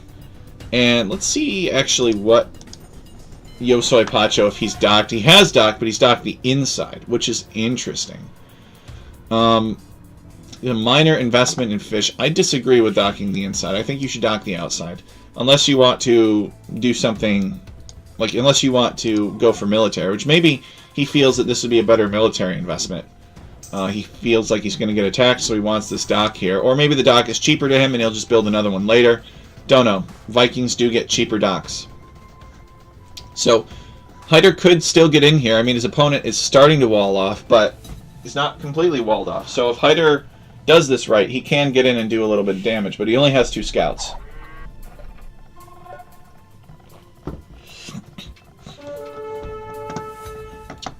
Hyder trying to get some good hits here, but you can't really out-micro this, especially not with the spearman so close. So Hyder made 2 scouts. No, he made 3 scouts. Is he done making scouts? No, he's got 1 more scouting. Well, actually, he's got another here and another there, so he's going to make 5 scouts total, I think. But they're just not going to do anything. If he could find this wood line, it could be worth it, but Yosoi Pacho is going to wall all this off right here. I think he's going to build a house here, and he's going to build some palisades here. Maybe another house. Hyder, though. Hyder is not going to build any houses at all because he's Huns. Huns don't get houses. They sleep on the ground, apparently. So, oh no, Hyder's still building more scouts. So, he's massing up his scouts, and his opponent, let's take a look at what his opponent is doing, Yosoi Pacho. It looks like he's got the Xbox thing here, but I don't know. What does this mean? What does this Xbox thing mean? Surely this does not mean that Yosoi Pacho is playing this on a controller, because that would just be ridiculous. I don't know. It must just mean that he's connected to his Xbox account somehow. Imagine competing in Alchemy League on a controller. It just blows my mind. I just cannot fathom that anybody would do that. It's already painful enough. So Hyder's decided that he's just going to destroy this stable here. Unfortunate, though, that he gives his spearmen away. But he's got a lot of scouts. Holy crap. He's got 8 scouts, and I would like to see Hyder... He's got 9 scouts. I would like to see Hyder send a villager forward and build a tower on a wood line somewhere, but I don't know that he will. He's noticed that Yosoi Pacho has built a dock here for offensive purposes, but Hyder is prepared for it. I don't know if Yosoi Pacho is going to try to fight this, or if he's just going to be like, whatever. Yeah, okay, so he's building a couple demolition rafts, and what he might be able to do is he might be able to just blow up fishing ships. I would actually just garrison this dock, eject the demolition rafts, and then come out here and blow up at the same time next to these fishing ships and just sink them, and just not worry about the fire ship, because I don't think Hyder wants to worry about it. He just built the 1 fire ship. Oh no, okay, he's going to build another. Oh, look at this. He's actually built 2 docks here, so he's very worried about Justinian, aka Yosoi Pacho, pushing him off of water.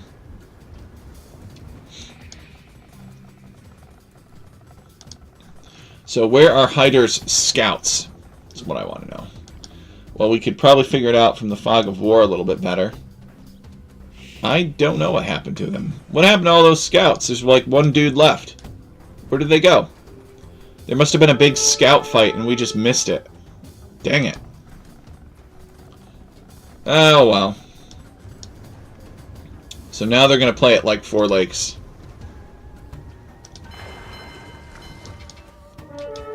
Hyder outnumbered by the scouts here from Yosoi Pacho.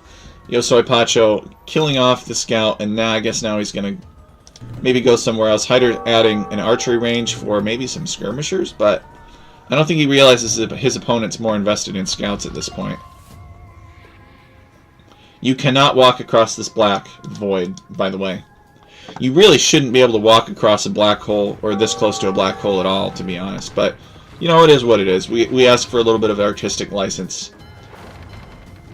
The reason for that is because of time dilation.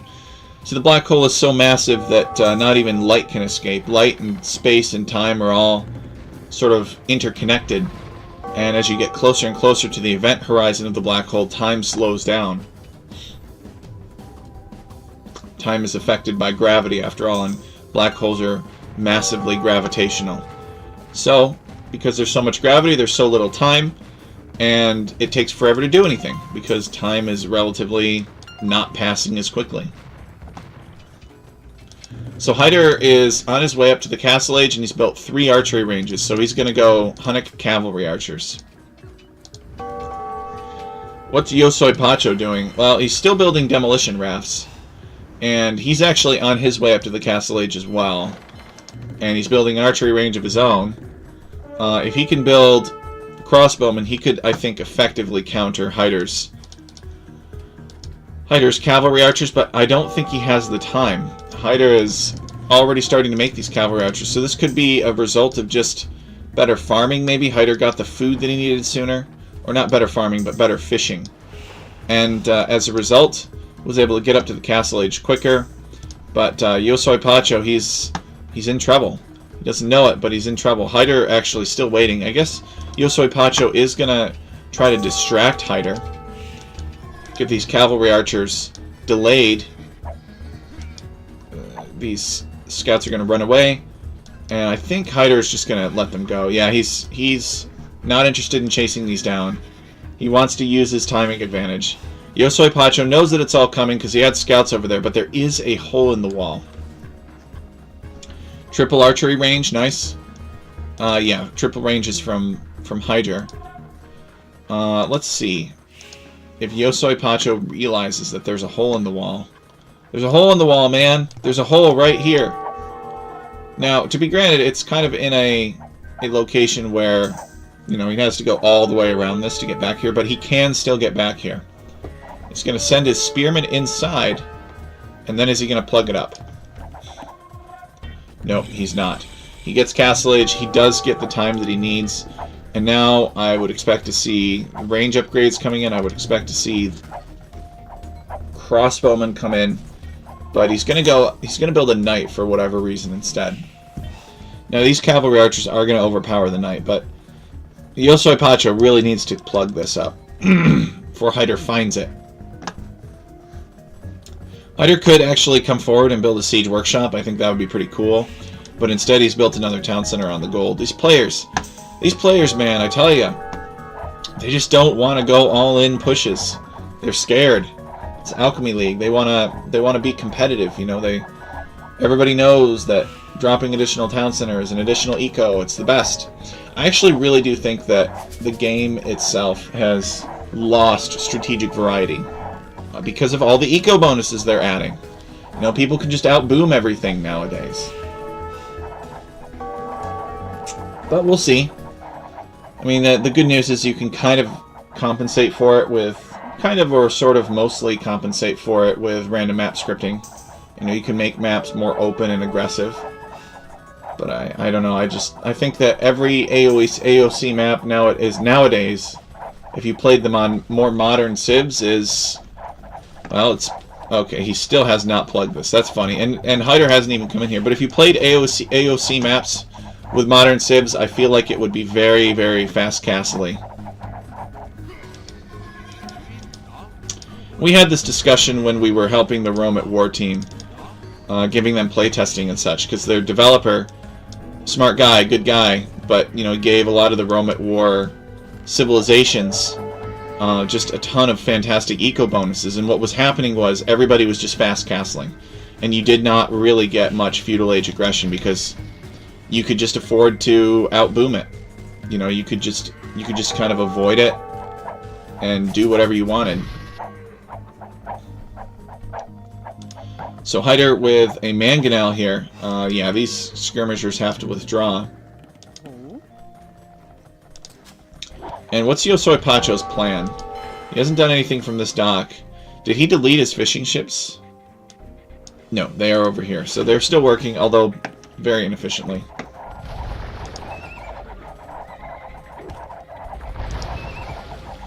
Yeah, okay, he is getting crossbowmen. I think that that's a good choice.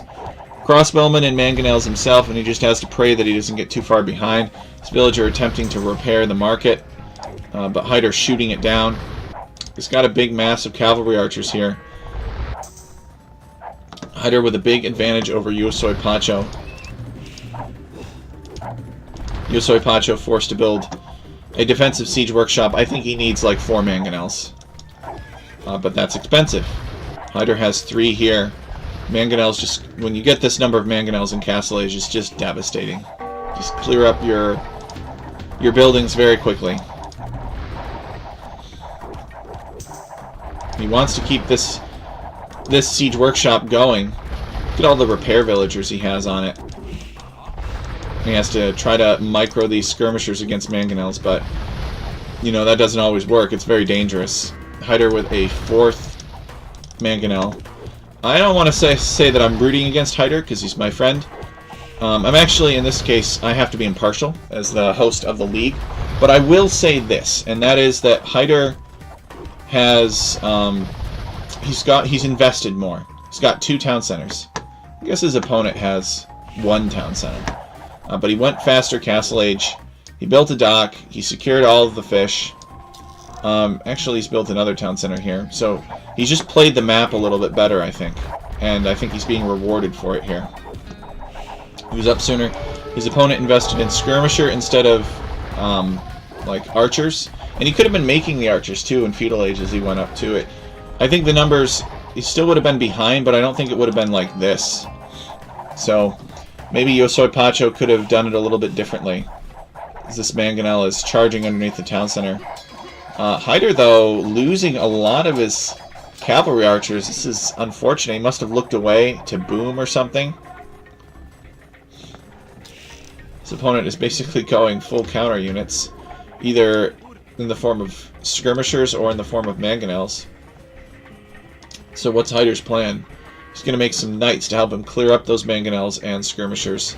The knights will need armor upgrades. Hyder has none right now, but he might get some.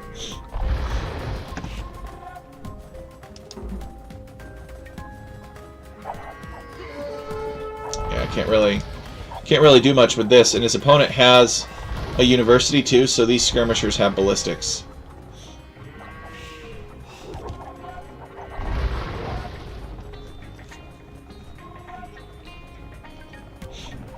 You know what could work really well for Hyder actually would be rams. Rams could work really well for him because there's a lot of ranged units here, and the rams could charge down the mangonels first and beat those with that big swinging hammer.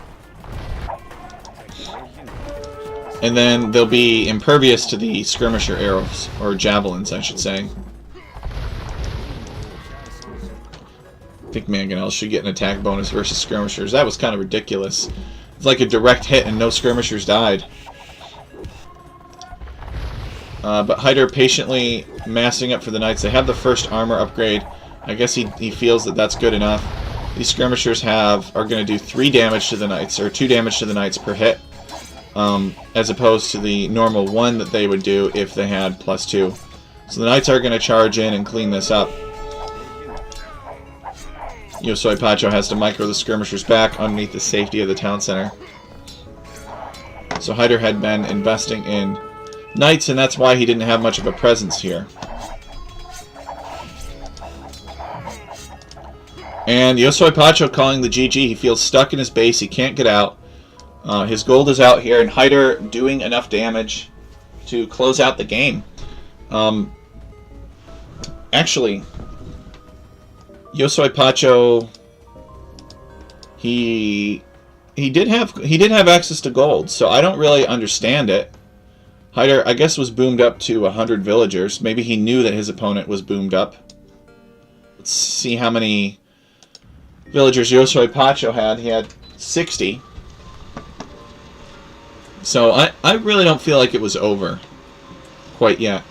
I mean, the knights are bad, and he was fully teched into skirmisher, and that's never a good thing, but I don't think it was over.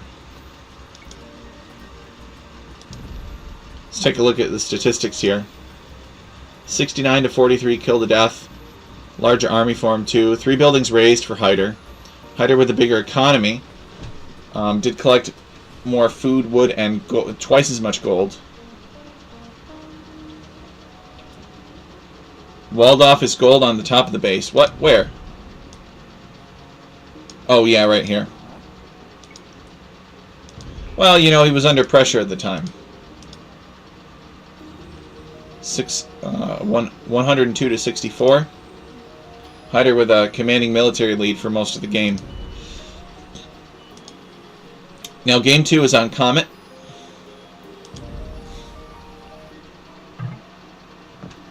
And on Comet, there's a mistake. In the code, we accidentally have a regular scout instead of the photon man, which is unfortunate. Hyder did play well.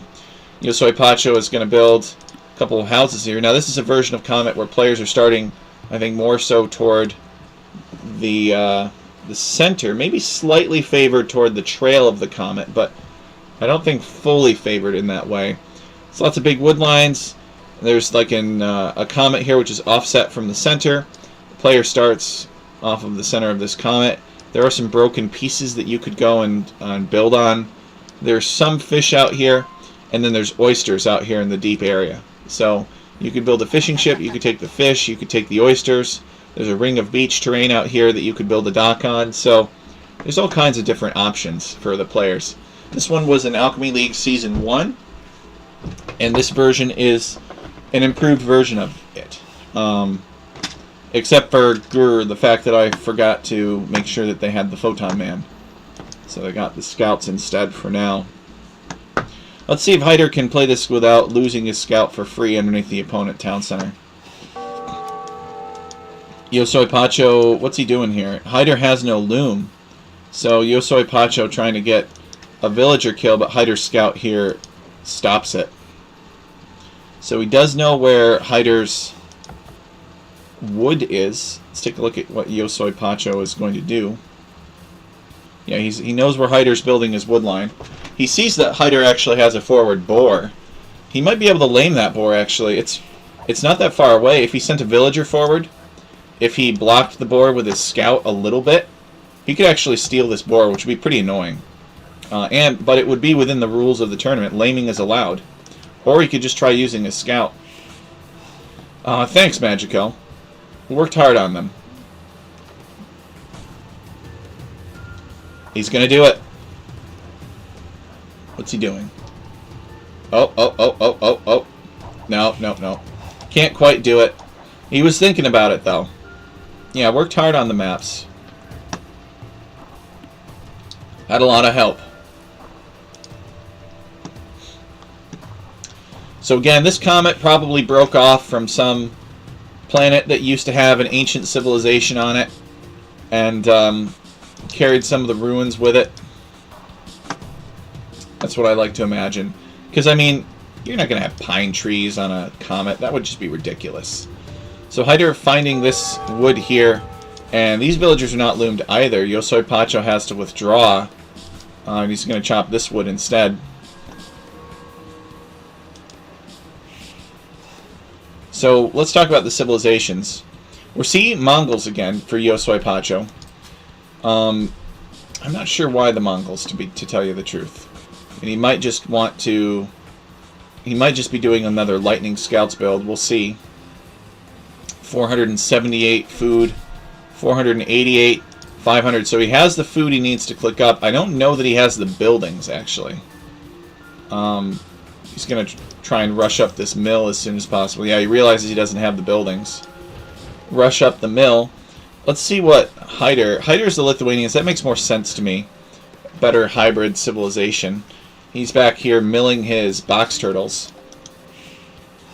Yeah, they are box turtles.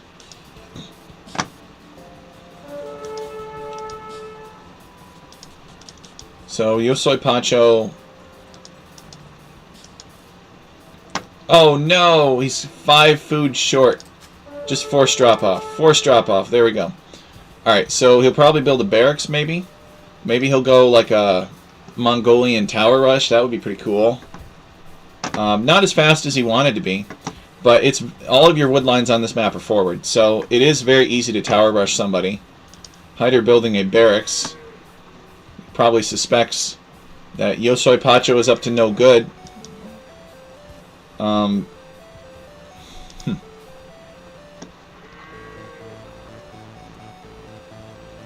Sending more villagers out.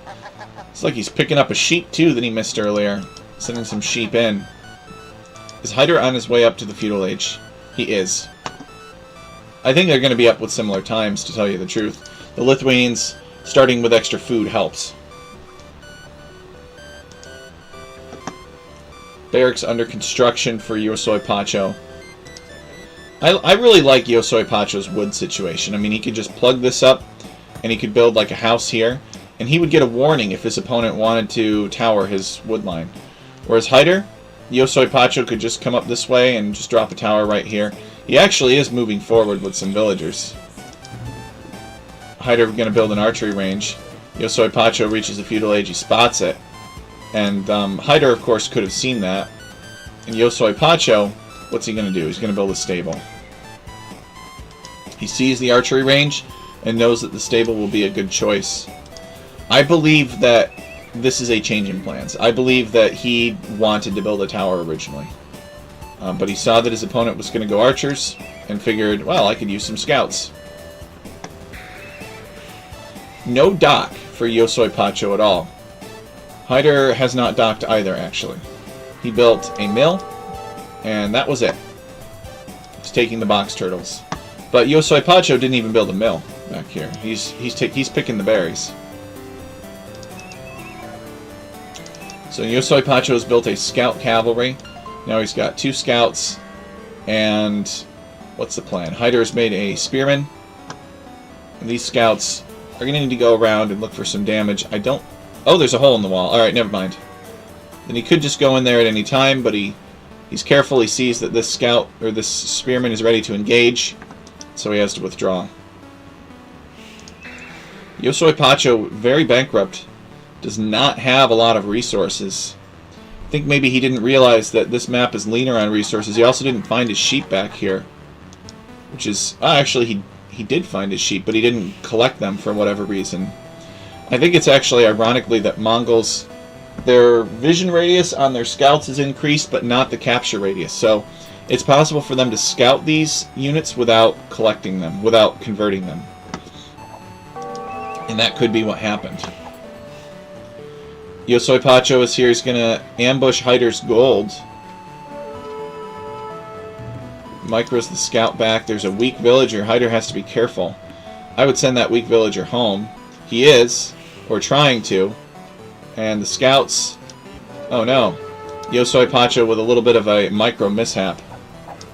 Well, to be fair, he's also kind of being raided at home, so it makes sense. Yosoi Pacho, too late to plug this up. It would be really smart for him to do so, though. He's got an archery range, and he will make a skirmisher.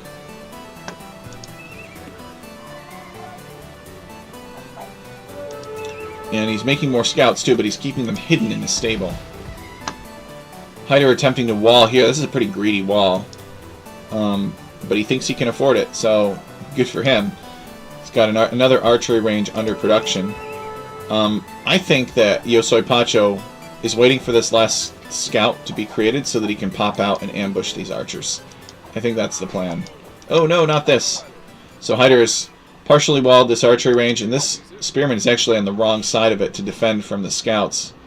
Yosoi Pacho, what are you doing? Kill these archers before there are more of them. Is he waiting for upgrades? No. He's not getting any upgrades yet, so I'm not really sure what his plan is. Maybe he just wants to raid. He doesn't care about the archers. It's like, well, whatever. They can't hurt me. I'm properly walled. I'm keeping an eye on everything. Hyder's got his scout here, actually, so he knows that this is not walled off. I think that this is a mistake from Yosoi Pacho. I think he should have killed these archers when he had the chance. Does not realize that Hyder's scout is here. Well, I guess these skirmishers are attacking it. And Hyder chooses not to engage. He has 2 skirmishers here against 5 archers and a skirmisher. So I think Hyder would win this.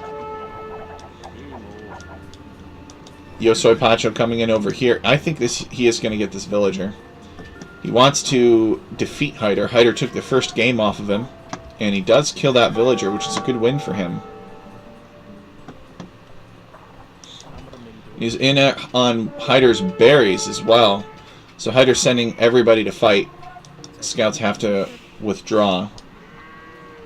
And Yosoi Pacho somehow managing to keep these units alive. I'm not sure why Hyder hasn't... Oh, here's why. Hyder hasn't pushed in because he doesn't need to. He's just going to build a tower here. So as long as he can keep these units off of and away from the villager building the tower, keep them distracted. Actually, Yosoi Pacho knows that this tower is going up somehow. He scouted it. So he has time to withdraw his units, or... Oh, it's because of these archers attacking his units. That's how he sees the tower. So he could either withdraw his units, or he could build his own counter tower here. Which building a counter tower might be a better plan. But he also might view it as too late. So he's just going to let the tower go up, and he's going to relocate over here. He's already got another wood line on this side, so, you know, whatever. So this tower will go up, and then Hyder can wall it in, and then build another tower. But tower rushes are very common on this map because of how forward all the wood lines are and how big they are.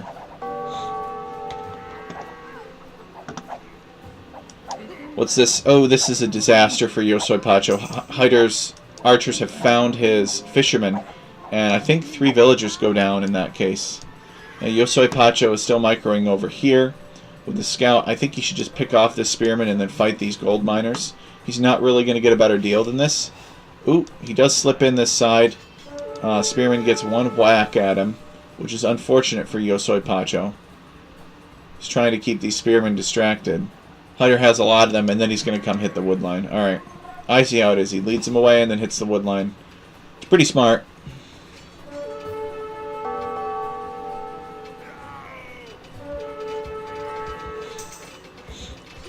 Hyder just going to fight this with his villagers. I don't know how many more villagers went down. I think Hyder lost 2 villagers from that. These scouts died. And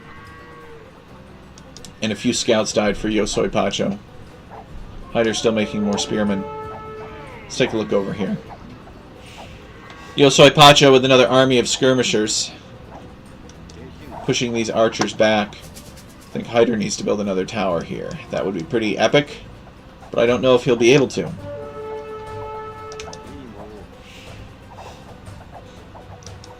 I think Hyder could consider garrisoning this tower with some archers while all these skirmishers are beneath it. I think the damage could justify that. But he chooses not to. He loops around, and Yosoi Pacho assumes that Hyder went this way, so he goes this way, which is a mistake. Because Hyder actually went this way. Maybe he wants to use these skirmishers to attack Hyder. I don't know. But Hyder coming up here, sniping this villager on the farm, so now Yosoi Pacho should have no excuse. He knows that Hyder is back here. He has not pulled his skirmishers back, but he is preemptively relocating these villagers, and he's building a tower. So he wants to try to get more damage in on Hyder. He's not satisfied with the amount of damage that he did. Meanwhile, Hyder scouted this mostly constructed mill, so he knows that there were villagers over here, and he wants to try to find them. And Yosoi Pacho's running, but he's not running fast enough. And Hyder's going to catch these villagers, and he's probably going to kill all 4 of them. I think it was a mistake for Yosoi Pacho to do this. I think he should have just gone to safety. He's just going to kind of loiter there and get caught up with and killed off. Archers go faster than villagers do, and yeah, all these villagers are going to die. And that's very unfortunate for Yosoi Pacho. Both players now tied at 35 villagers. Both players have really hurt each other a lot. Looks like Yosoi Pacho sent these skirmishers over here, killed a bunch of spearmen so he didn't have to deal with them, and then drove Hyder off of gold, potentially killing some villagers that we didn't, in a way that we didn't see. And now he's slipped through here, and he's determined to harass Hyder. The villagers, the skirmishers have fletching, but they're still skirmishers, so they're quite terrible against villagers. But he might be able to get a decent pick-off here, looking for some weak villagers. He knows that there are some because he had scouts in here fighting. And can he click and kill that last villager? He can. So Hyder deleting these walls and sending his military to help immediately. And these archers are going to chase the skirmishers away. So both players have wounded each other significantly. Both at 37 villagers.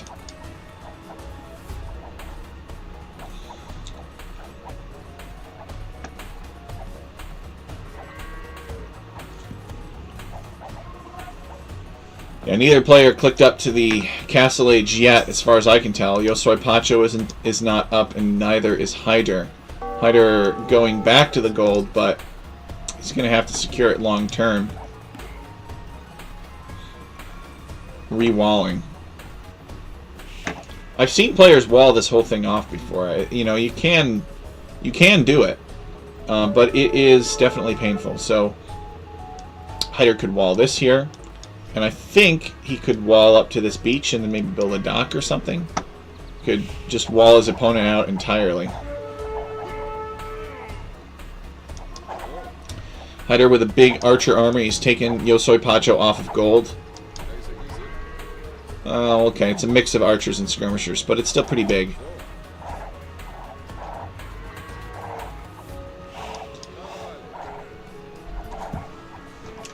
Now, I'm not exactly sure why Lithuanians like to go archers so much. I think somebody explained it to me, but it was sort of esoteric. I didn't really understand exactly why Lithuanians favor archers in Feudal Age. Especially because they can't really upgrade through the full thing. Now, Lithuanian skirmishers are special. I think they move a little bit faster, which is an advantage for them. But Lithuanians are all about that cavalry. They love cavalry. They like their monks. They like scorpions. Not that they get a bonus toward them. But Lithuanians are pretty much designed to do the whole Paladin Elite Skirm thing in the end game. So I don't really understand the creation and the investment of so much gold to create so many archers.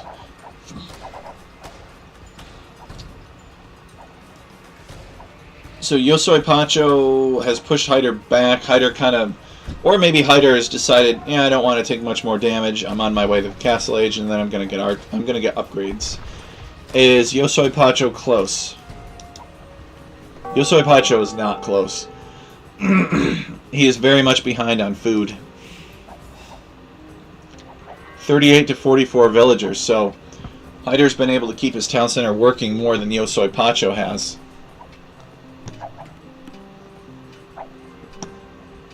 Hyder gonna relocate back here, rebuild his wood line perhaps, or maybe he's just gonna take this wood. I bet he wants a town center. This would be a nice town center location, but he doesn't have the wood for it. So he builds a lumber camp instead. He's in the Castle Age, he's going to make knights. Yosoi Pacho needs to get out of here, and he needs to wall up to prevent damage as soon as possible. Now, he hasn't... Oh, actually, Yosoi Pacho is already Castle Age. My bad. So that would explain why I'm seeing knights being made, and Hyder is now catching up. So Yosoi Pacho's position is actually better than I thought it was. So Yosoi Pacho, sneaky skirmisher raid here. Hyder going to build a town center on his stone, but these skirmishers could potentially deny it. But Hyder doesn't know that this is coming.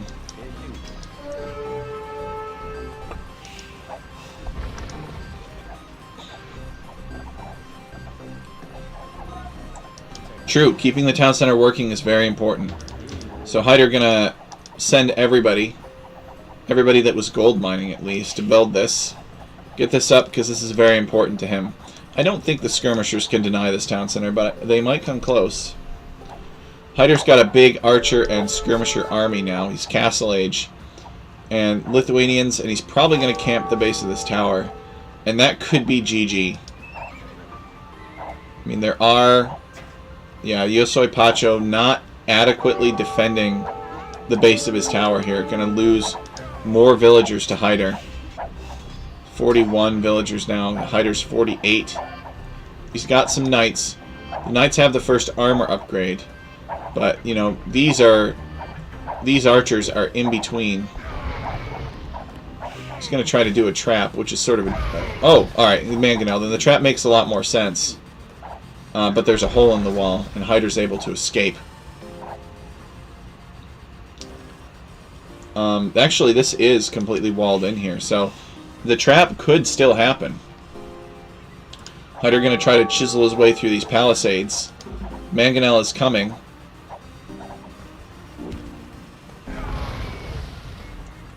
Hyder going to pick off the villager, perhaps.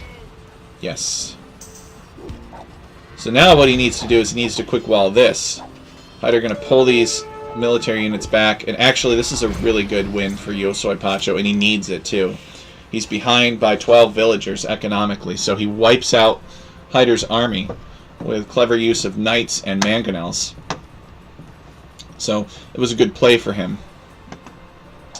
You know, killing that army for little cost. I think he lost a couple of villagers, like 2 villagers.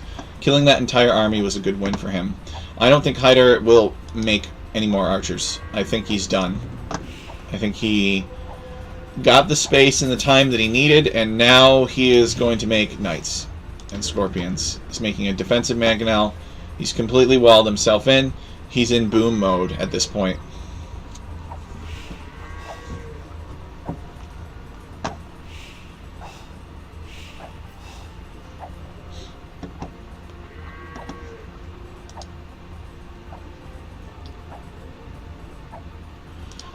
Yosoi Pacho is adding another town center. This is a decent location.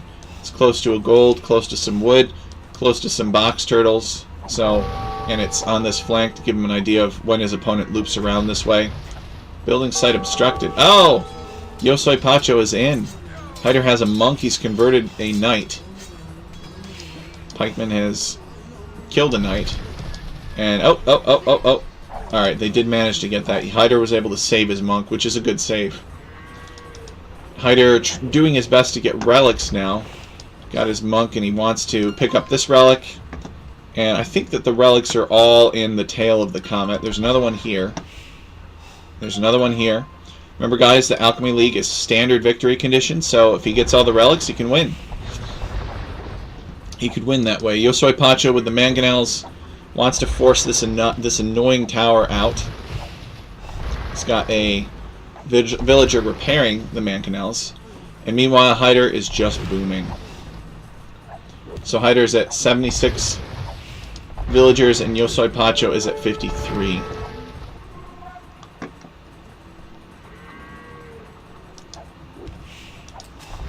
So Yosoi Pacho placing another town center on the stone. This makes me think he might be interested in castles and Mangadai. But I don't know if it's going to happen. Okay, Night Raid. Let's see if he's able to get in. You know, even if he loops around, like, he has to run underneath this town center to get in. But he's just going to attack the house, so Hyder will have time to repair it. Boom, boom, boom. Exactly. He loves to boom. Castle from Hyder. I don't really know about this castle. I mean, maybe. The castle does secure some wood for him. Makes it so that this wood line is safe. I don't think that against a civilization like Slavs or Teutons, it makes a lot of sense to go Lightus, because Lightus bypass armor. But Mongols are not really known for armor or protecting themselves. They're known for their offensive capabilities. So I don't know that Lightus are a great choice in this situation, but I don't know if Hyder is really building this for the Lightus. He is. He's making Lightus for some strange reason I don't understand. Well, I can ask him about that sometime. Well, you know, you got to get something out of the castle. I'm actually a big fan of defensive castles. I like building defensive castles in your base to keep people from raiding your economy. So I don't necessarily know that I would have liked to see a forward castle, but I'm just questioning what the point of Lightus is. Because sometimes you build the castle so that you can have access to a unique unit. So Yosoi Pacho is working on this barracks. He wants to come in this way. Hyder has some monks. He's ready. He's gotten redemption, and now he's getting sanctity. So he'll be able to actually convert these mangonels.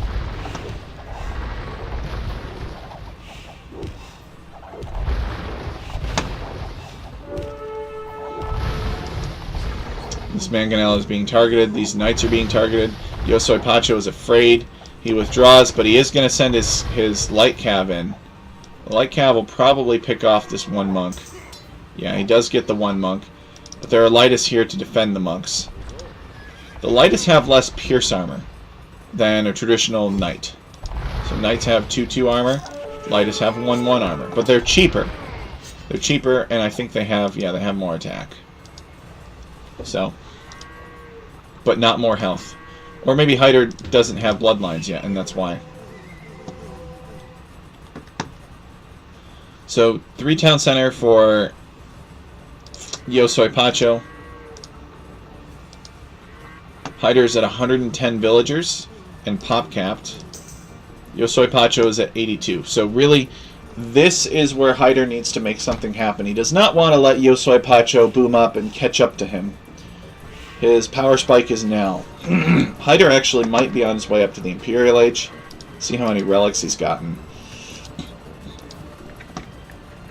So he is on his way up to the Imperial Age, and he's gotten 2 relics. And let me guess, Imperial Age... Okay, Imperial Age is on the way. So, Hyder going Imp. I don't know what he plans to do with it. I guess he's doubling down on the Lightus. He's building another castle. And he just wants to make a ton of Lightus and overpower his opponent. Let's see, what is this?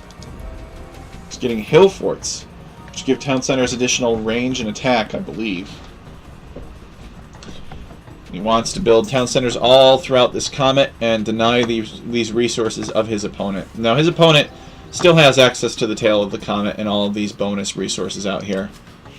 But Hyder building a town center right here, which is with a single villager too, which is an interesting choice. Yeah, I guess it'll just make it all the harder for Yosoi Pacho to get out here.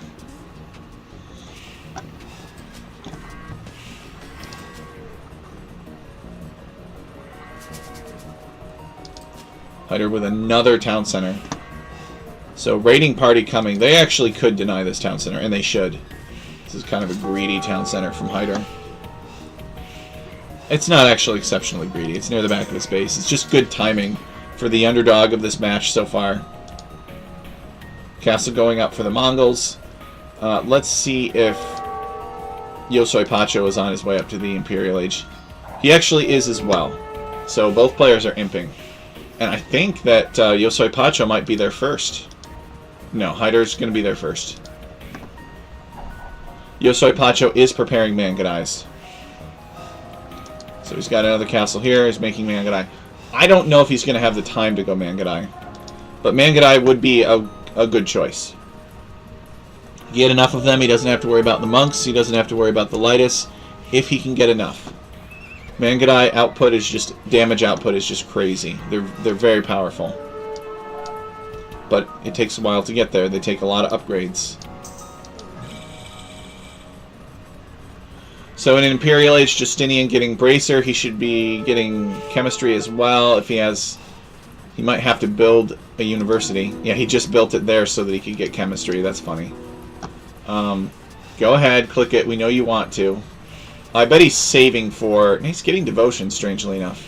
Hyder doesn't have any Siege yet, so I don't know if he realizes that. He's going to make a Trebuchet. He's going to make some Light Cav. I would really like to see him get Chemistry. Chemistry takes a while to research, so it makes a lot of sense to research it now. Hyder has a few Trebuchets working on Yosoi Pacho's castle. Yosoi Pacho cannot afford to lose this castle. He needs to be able to create Mangadai from every castle available. That is a disadvantage about Mangadai, is they can only be made from castles.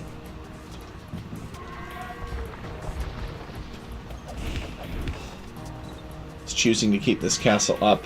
He's not getting elite Mangadai, which is painful, but it is the way that it is. Hyder was up first.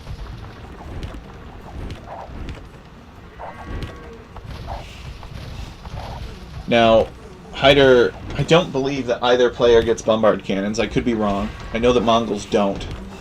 Bombard cannons would be pretty useful against these trebuchets. I was just thinking that. Yosoi Pacho is going to rebuild this castle back here. He just can't keep it up.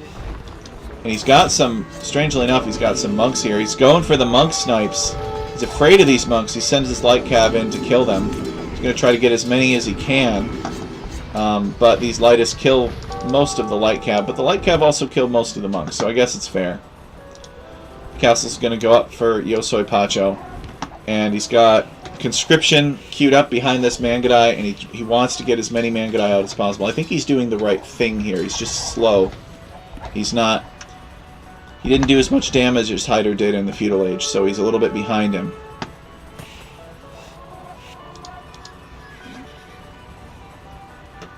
Elite Mangadai, very important. He's going to need it. These are elite Lightus, too. They have 5 Pierce Armor.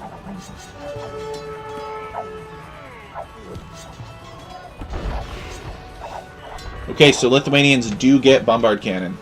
That's going to be very decisive in the Trebuchet battle. Hey, Magico, thank you. Thank you for tuning in. You got to go for food, but this has been amazing to watch, and it's been great to listen to. Thank you. I'm glad that you enjoyed the stream. I hope to see you around many more of our community events.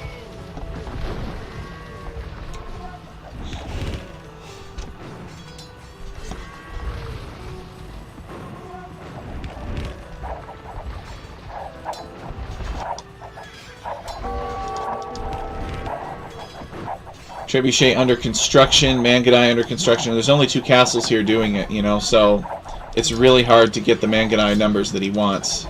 He's got 19 of these Mangadais. And he's able to make some light cav to help him out. He's getting Parthian tactics now, another important technology that he'll need. It allows his units to do more damage, particularly to pikemen. Now he's microing these Mangudai, and he manages to pick off a bunch of bombard cannons. That's very expensive of a loss for Hyder. And he's managed to get 2 relics as well. So both the players are taking relics more seriously this time. And there's going to be a Treb battle here. And with the bombard cannons out of the way, the Treb battle will be much more fair. I think Hyder is tempted just to dive this castle.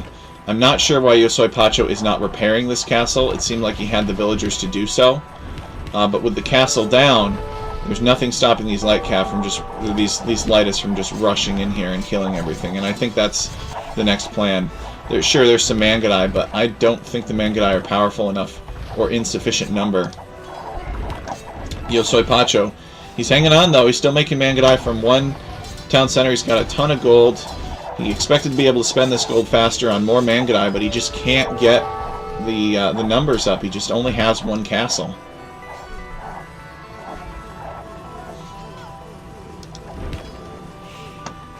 So he's got to make sure he micros them properly. Has Hyder been disrupted out here? No, he has not. Oh, okay. Yosoi Pacho is... He's got 2 castles right here. Okay, so he goes and builds the castles in the back of the map, defending this gold. And that's where he's getting elite Mangudai, and that's where he's making the extra Mangudais from. Okay, so he's actually not in as rough shape as I thought. But he's still not... It's still not ideal for him. He has 145 villagers somehow. And he needs to build a bunch of houses. He's repairing. If he can just get elite Mangudai and get all of his upgrades, he could actually really do some serious damage. 12 attack per Mangudai, and these Lightus have 5 pierce armor, so they're doing 7 damage per hit, so he could one-shot Lightus with a group of Mangudai like this, and he wants to try to kill as many Lightus as he can so he can dive in and kill these trebuchets.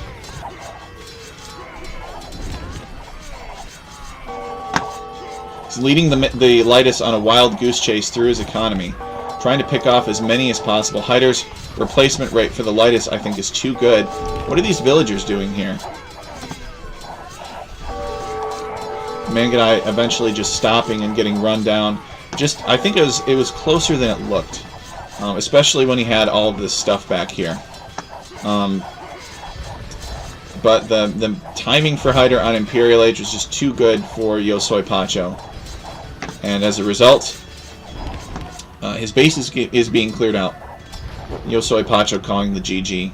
Well played. It could have very easily gone the other way, I think. Hyder just did a little bit more damage in Feudal Age, got to Imperial Age first, and Yosoi Pacho just did not quite have the time to get that Mangudai death ball that he wanted. Winged Hussar here, Hyder was preparing for them. So, overall, I think some pretty good games. Hyder taking this one against Yosoi Pacho 2-0. And Lordek took Plotter Ghost out with 2... Or not out, but he took 2 victories against Plotter Ghost. So both Plotter Ghost and Yosoi Pacho are going to be licking their wounds after this one.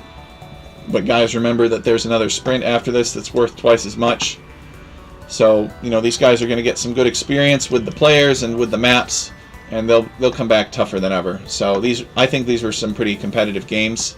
I'm really, really grateful that you guys have joined in watching them with me.